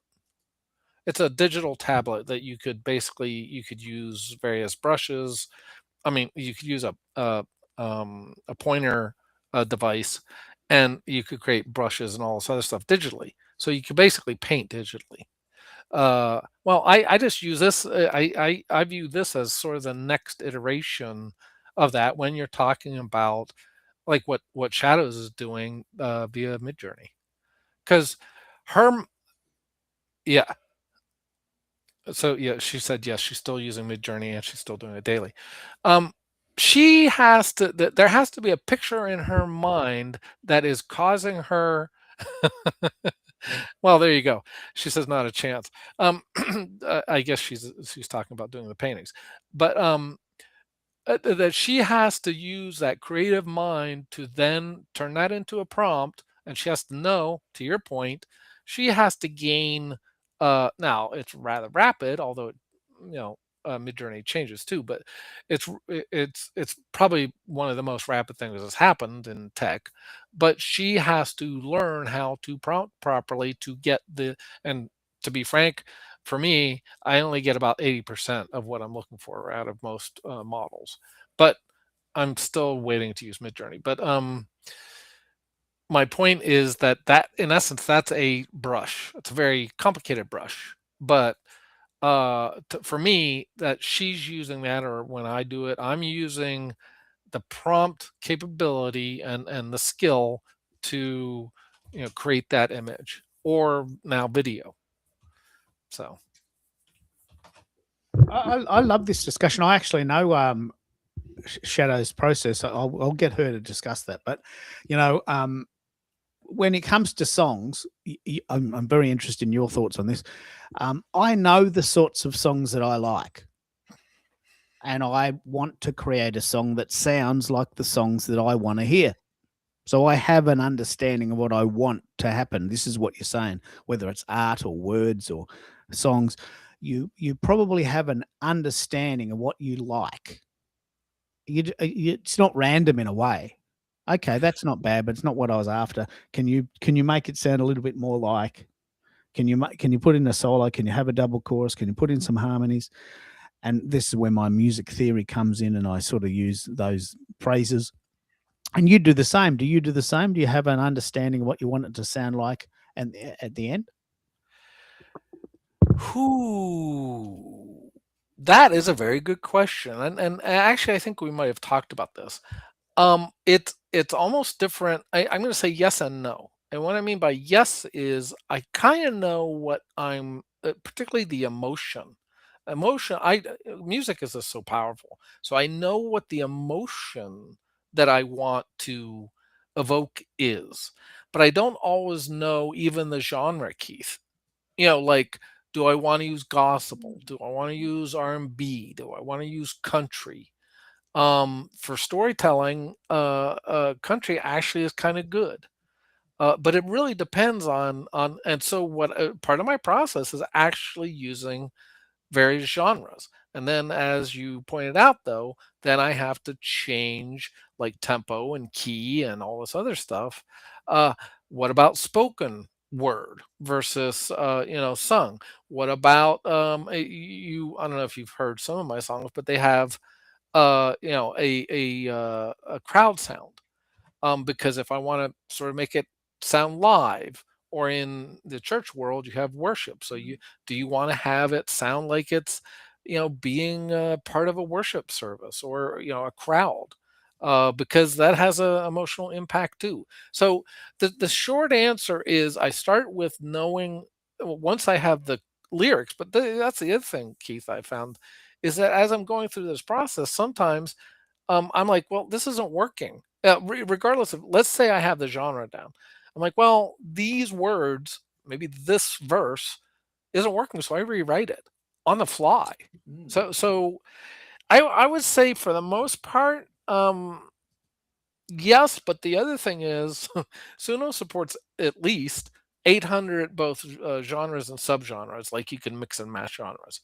So one of the things I was doing kind of for fun was, there's an Explorer thing on, if you have it on your PC, it's a wheel, and then you spin it, and it comes up with all these genres. So I was actually using genres as my inspiration. So I'm like, oh, I've never done a reggae, so now I'm going to go do a reggae song. So I sort of flipped it. I flipped my process in reverse and said, okay, I'm going to start with a reggae song. So I kind of know Bob Marley. What would he write about? And I don't use his lyrics at all, but then I start thinking, okay, so talk about island life or something, something that would sound reasonable in reggae. And then then I would write the lyrics, and then I would go back and okay, so yeah, what do I need to know about reggae? To your point, I'm sort of doing all of this on the fly, where you did it over 10 years. I'm like, well, you know, what do I need to know? Basically, what's important about reggae as far as Suno is concerned?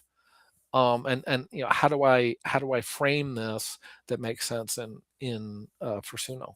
And then I pop it. You know, I write the prompt for that and take the lyrics I've created and the genre that I was exploring with Suno, and then I put all that into Suno. And normally, almost every song I've done, Keith, I have over 2,000 tracks, but about 225 songs, so it's 10-ish Yeah, you do 10 tracks Yeah, per you do. song. I do 20, 30 sometimes. It's Yeah. it's a fascinating discussion because, as you probably know, this all started with Americo coined the phrase "be seen, be heard, be Be remembered." valued, yeah, be valued, remembered, So yeah, I typed into Perplexity, "Can you write a song?" This is yeah, exactly how I did it. Can you write a song with that as the title and a hooky chorus and then just words? The words are not that important to me. I just want to hear the melody and sing the chorus. yep, So, can you just write a song that goes for 3 minutes with a verse, chorus, bridge, double chorus, yep, using this as a hook? Be yep, seen, be heard, be remembered, and then yep, just the rest. So then I said, okay. I went to because I was fascinated by how Suno worked. I said, "Can you make this song sound like Journey?" Now, of course, you can't type in the word Journey. yep, So I thought, well, okay, what does a Journey do? Okay, a 70s rock band harmony guitar, yep. double chorus at the end, keyboard melodies, We'll take harmony. that as a prompt, by the That's way, right, and it does. as you know. And that Yep, was fun because I thought, yep, okay, I want a song. I want this song to sound like Journey. And I said, okay, well, let's see if I can make that same song sound like Nirvana. yep, So my goal was reverse. I've got these lyrics that are just sitting there. Can I make this sound like Donna Summer or Laura Branigan or Katy Perry or Taylor Swift or Nirvana or Maroon 5, right? And it took me days, but I worked it out. And I got it so close sometimes I'm not gonna share them, but it's so close. Like, it's so close. Well, And I'm thinking I've done that twice. I did a sort of a tribute song for Freddie Mercury, and I tried to make it sound. Actually, I didn't get. It was. I wouldn't even say it was close, but it was in the same ballpark. But it wasn't it, and it didn't sound anything like Freddie, and I didn't want it to, because it was really a tribute song. And so what I do a lot of cases is like if and I did one for Tina Turner and I did one for Prince. Um and so I would say for the most part though, I am not trying to recreate the sound. Again, I'm sort of looking for a message. For Freddie it was, he was freaking awesome. I mean, he had an awesome range and you probably won't see that anytime soon as far as range. And I am a bit of a Queen. I won't say fanatic, but I enjoy Queen. So I did a tribute song for him, and then I did one for I did a tribute song for oh my goodness, who's the well known black guitarist? I just went a brain fade, but anyway, I did one for him.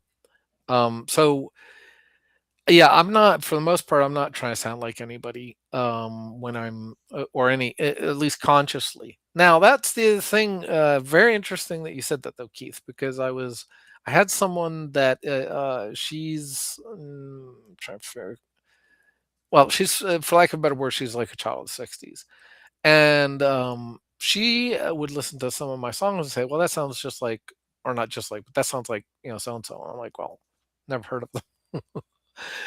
But then again, Keith, I would say that's probably true of many, many, many songs out there. It's like, well, and I think we've had this conversation too. There's only so many notes, that are available, and only so many page. You can put those notes in, and as people have shown that there's only I think 4 chords that are used primarily in most pop songs, and I can't believe I'm forgetting all of these people. But there was a well-known artist that basically made that point because he had been sued by some nobody, Ed Sheeran. Ed Sheeran, that he had been sued by someone that said that he stole his I guess his music anyway. I don't think it was the lyrics, but I'm like, well, yeah. But anyway, to your point. For the most part, I'm having fun. Um,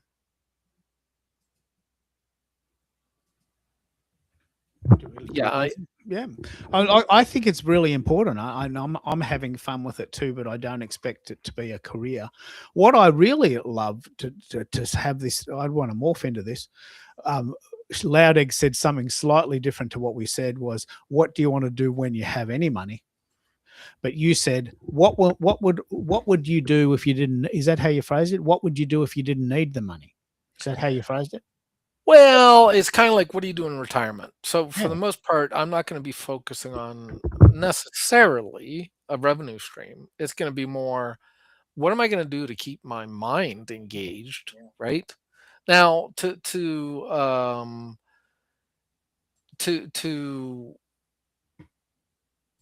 I can't believe I'm forgetting everybody's name. But I I'm all about relationships. But like I said, music has such emotional pull and impact that I absolutely want to use music to as part of my relationships, my interaction. Um, I have any money. Well, yeah, I mean, to me, that's like retirement. What do I want to do in retirement? And my wife actually wants to do that sooner than later. And to be honest, Keith, this is something pretty high on my priority list because she would like to retire and at around 62. I'm 61 right now. Now I haven't agreed to do that yet, but at some point, besides, I mean, how many? I know you and your wife like to go on trips, vacation trips. How many trips can you go on?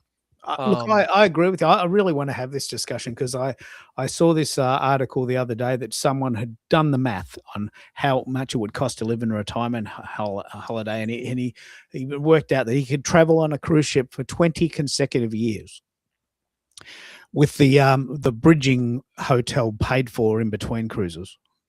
20 years, he and his wife could go on a cruise for 20 years for the same price that it would cost to go into a retirement home, sell their house and buy another one. Wow. And he said, well, why don't we just do that? And I'm thinking, well, yeah, okay. I mean, live on a cruise ship. Some people could do that. I couldn't. I couldn't be on a cruise ship for more than 2 days, but some people love it. So my wife wants to retire soon too, and she's going to go 4 days a week this year. But you can't travel all the time. Please correct me if I'm wrong. Please correct me if you want to travel the whole time. I couldn't do it. After about 4 weeks, I just get sick and tired of eating out and being in a foreign land and not being able to speak the language and not knowing how much things cost. And I just want to get home, right? I just want to get home. Keith, I think there's like my wife has talked about maybe spending a year, 1 year, at wherever, pick Spain or something. Maybe I'm still not sure if I necessarily want to do that, but I don't know, maybe 6 months. 6 months would probably be doable. Just to try certain places, and then maybe use that as a way to figure out where you want to retire permanently. And I'm not necessarily adverse to retiring in a foreign country. Yeah. Well, So that's interesting. So, wifey has chatted about the idea of living in Spain for 3 months. Oh, Mhm. that's a big ask. There's no way I'm doing that. If she threatens divorce and kicks me out, maybe I'll concede. But 3 months in a foreign land, that's just awful to me. But after 4 weeks, I really want to get home. Like, I am a homebody. I love being home. I just love having my own space. Love it, love it, love it. So, but But Keith, hold on. one of the things my sense is that you like doing what these things, right? These shows. So you could the driveway. um, I like Shadow's sense of humor. Um, the you could potentially do these anywhere in the world, right? So you wouldn't necessarily have to be home to do your show. Well, that You is know what I true. mean? You'd have to carry your tech with you, wouldn't you? Yeah. We have actually considered the idea that maybe once a year in the cold weather here, relatively cold, like I mean, Mhm. it's not Canada cold.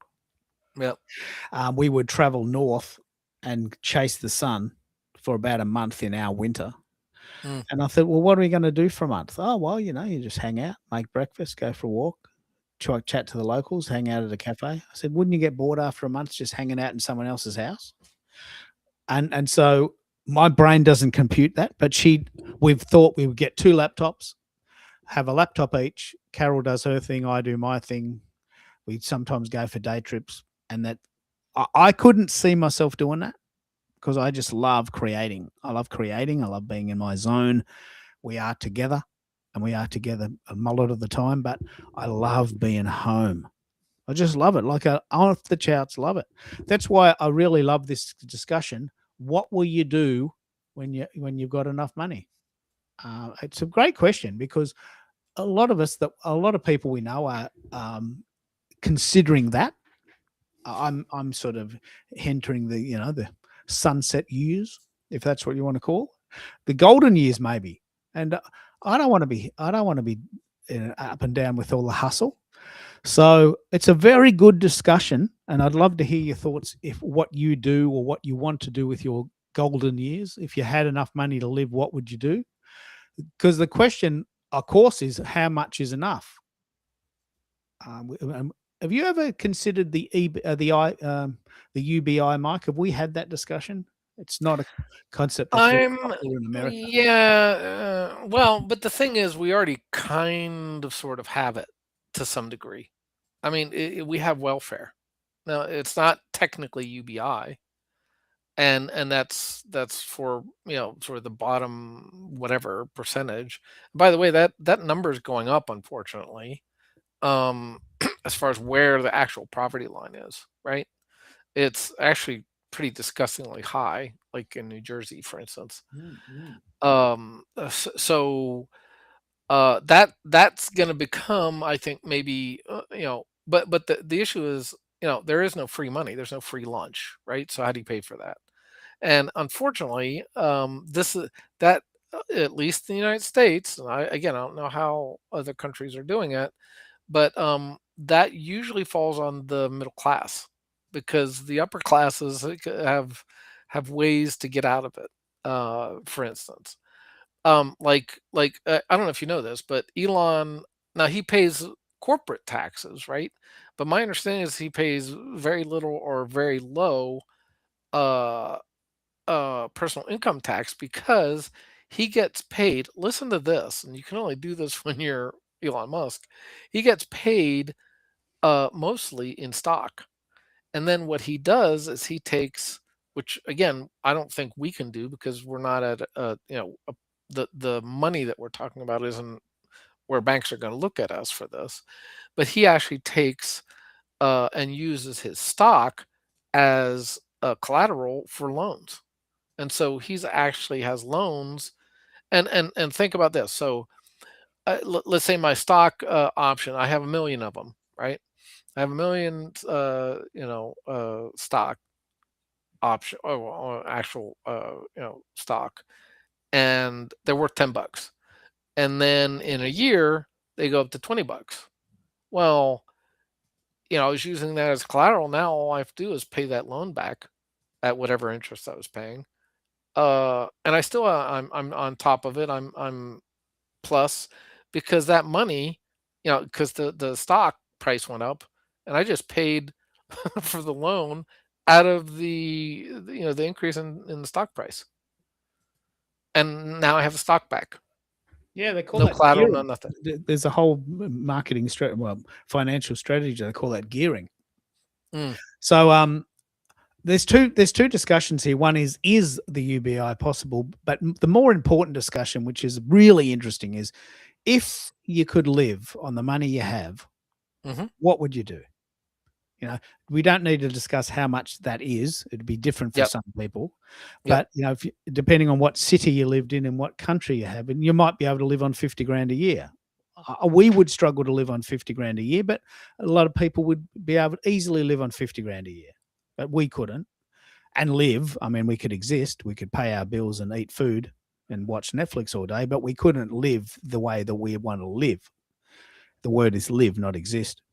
But other people say, mate, I couldn't live on anything less than 100 grand. And so, Well, and the other thing, a lot of people, unfortunately, I don't think, at least in the States, have necessarily done the investigation is what elder care costs. Elder care in the United States is freaking ridiculous. now, what do you mean by that? Well, I've heard you for what does that mean? Your elder care or your parents' elder care? What do you mean by that? Well, let's start with the parents, because eventually I'll be my parent, right? I won't say who, but we're well into 15,000 a month for elder care a month. What does that mean? Elder care. What are you saying there? Is that Well, it's nursing care. They're in a nursing home. And 14,000 a month, Yep. 5 grand, it's about 2 or 3 grand a week. Yep. Two grand. That's like $500 a day. Yep. Well, okay, that's the reality that you live in, and someone in your family is in that zone, and you're responsible for them. Yep. What would happen if you couldn't pay it? Do you have a pension system? Do you have what happens to older people when they can't pay for their own care? We do have what do you call it? A security blanket or whatever that they would fall under.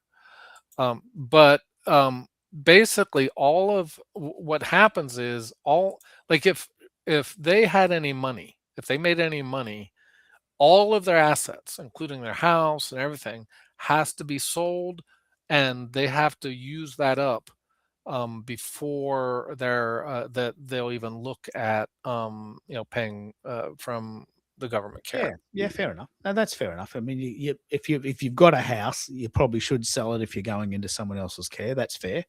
Yeah. So anyway, I mean, there are ways around that, and I won't go into it. But by the way, that's just roughly that's 180,000 a year,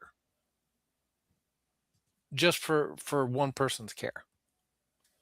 Now, that's not complete numbers. That there's other extremities and stuff. I mean, we could probably up that to let's just round it up to 200,000 a year US. And so if I mean, a lot of people, unfortunately, Keith, through situations, they don't have, let's say. Can't you buy the house outright? Well, one of the things you can do is there's something called something trust, irrevocable trust, and that's kind of how you get around some of this stuff. But you have to do that 5 years before all of this stuff happens. It's so fascinating you said that, because I've just had a chat to Dad who's got a house, Mhm. and he said that in order to go into a unit, which means he wouldn't have to look after the house, it's 300,000 to buy the unit,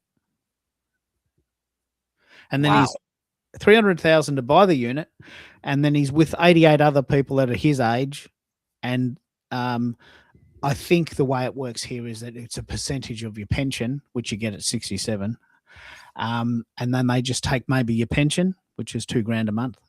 And they say, okay, well, we'll take care of meals and maintenance and electricity bills, and you just do whatever you're doing. You own the unit. Well, that's $2,000 a month to live here. $2,000 a month. Right? It's Well, see, Australia. they've just sort of well, that's a one-time cost to your point, so it's actually a lot cheaper. Yeah, and then you can sell it at the end, give it to your kids, or so there's an initial cost, say 500,000, because you wouldn't get much for 300, but you would get something. $500,000. You sell your house, which might be $500,000 because he lives in the country. He buys another thing that's 500,000. It's a transaction, one for Yep. the other.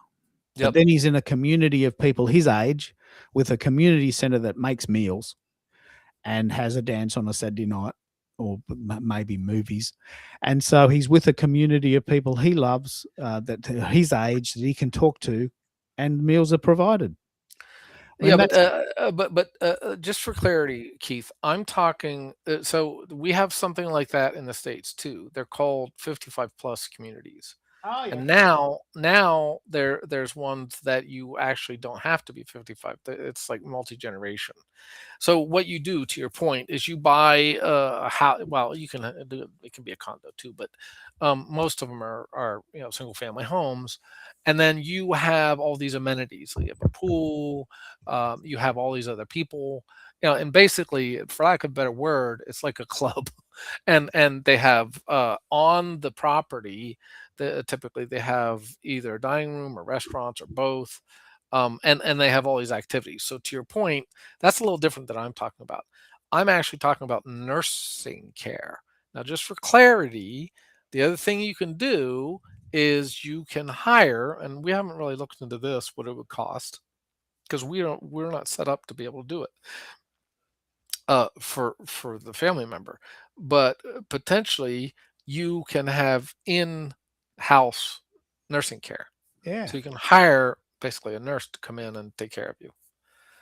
That would Um, be expensive. I mean, that would but both of those options, yeah, both of those options. That's not kind of what you're talking about. You're talking about what we have, which is what we call generally the 55 plus communities. don't you have a council coming in and mowing the lawn and providing meals? And don't you have local councils just helping out the elderly? I mean, isn't that just common sense?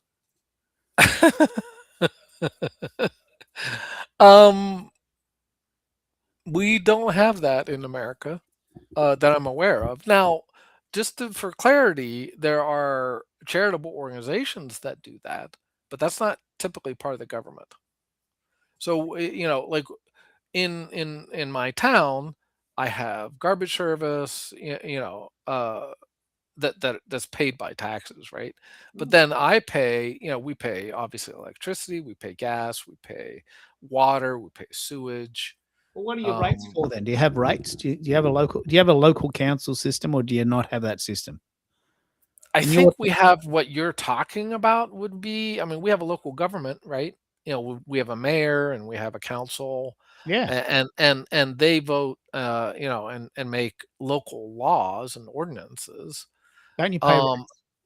Don't you what's that? pay? Don't you pay an annual fee to manage that? Well, that's part of the taxes, the property taxes. So yes, and they're not cheap, by the way. Yeah, so ours is about 2 grand a month. 2 grand a year for the house we live in. 2 grand. I think Oh it's yeah. 700 a quarter, maybe. So 2 grand a year, and everyone in our council pays it. And then the council divides that up and says, okay, we've got so many elderly people, they need meals.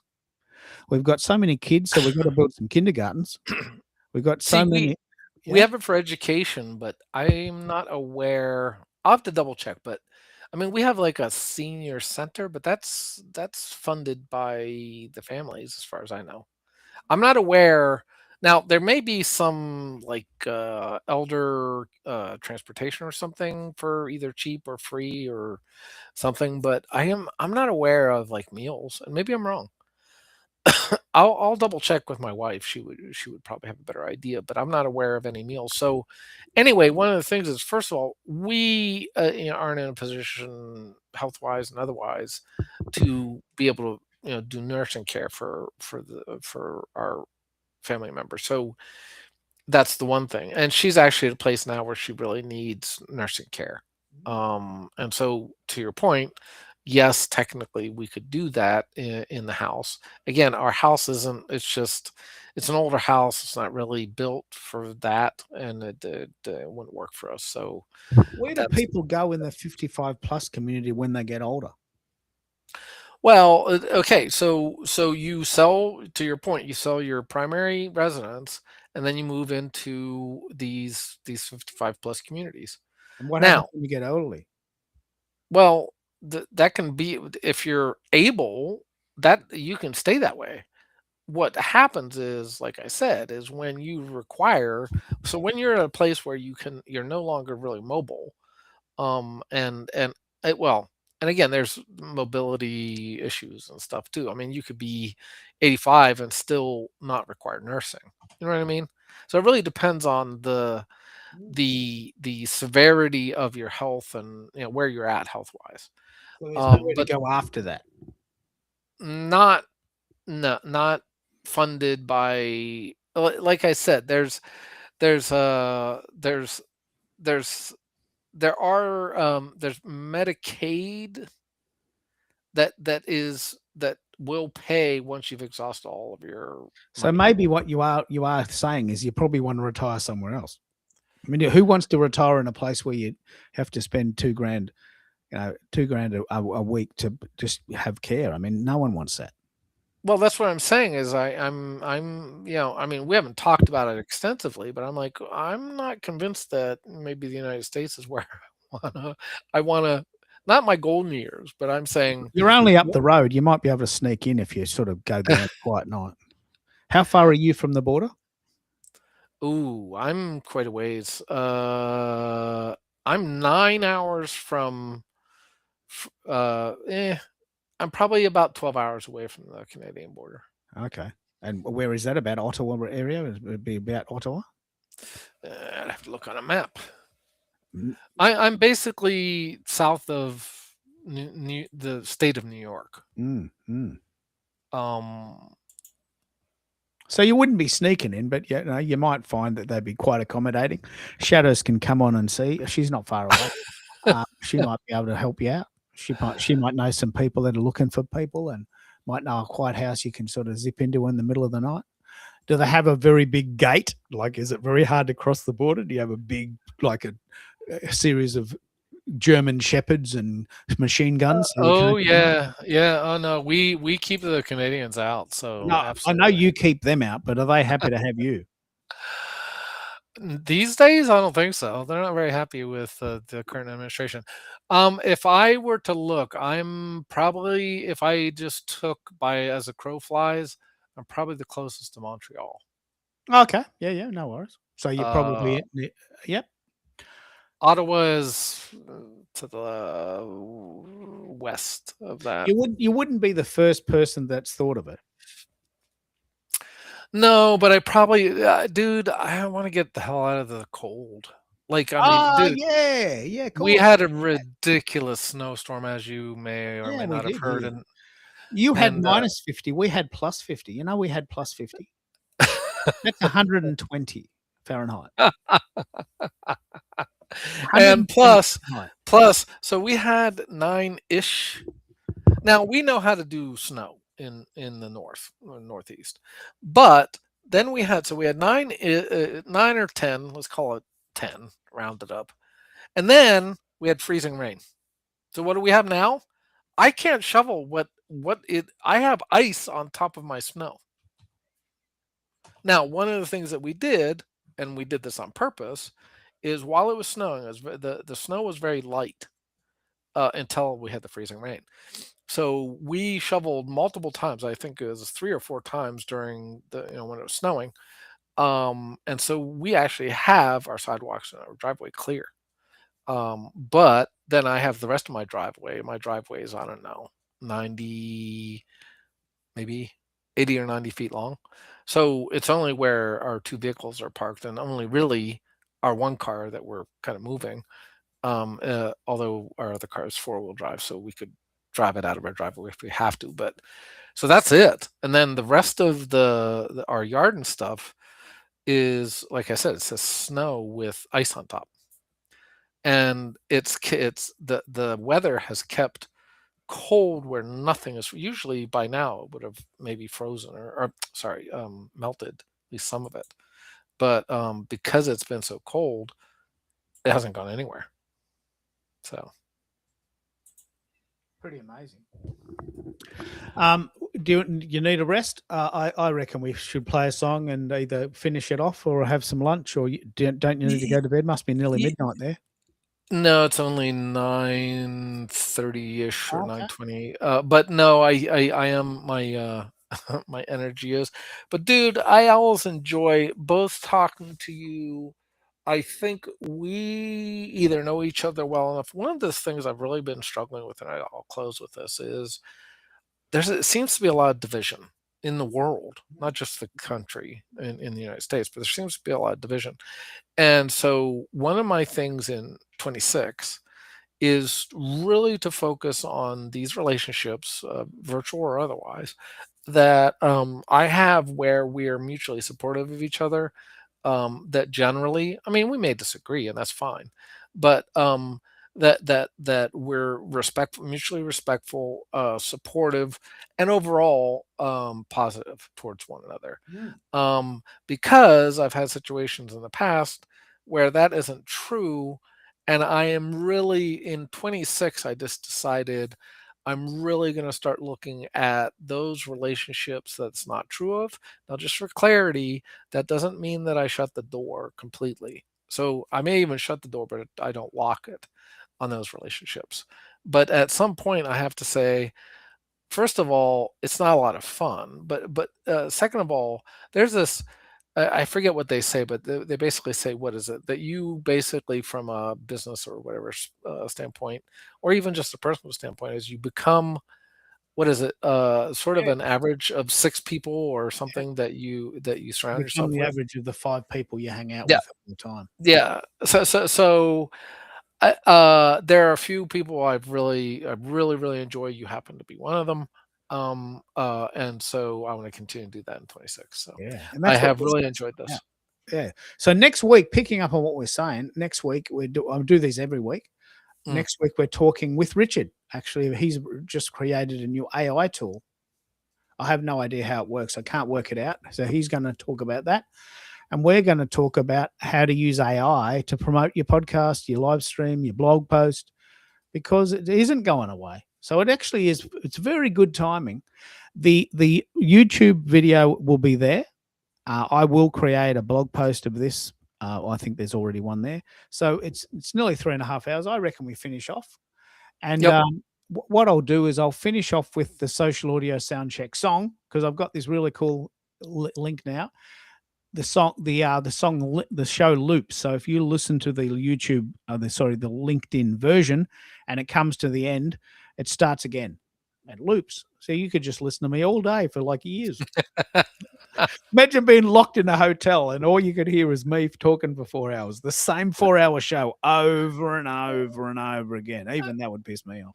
I will say there is something about that Aussie accent. Not that I'm attracted to you in that way, but I found that I thought this was funny, and this is true of young ladies I met from Australia or New Zealand, is that people get attracted to accents that are not of their country. Oh, of course. Yeah. So I think people don't mind listening to you. Is my point. Yeah. Well, we've got it. We've got a good setup there. I'll play this song. We'll finish it here, but I'll play this song and then I'll just stop. So we've had a good discussion. Next week's about AI, and just keep coming back. We love doing these. So Awesome. This is the social audio sound check. Welcome to the social sound check. Raise your voice and reconnect from every streamer. Sounds ignite. We tell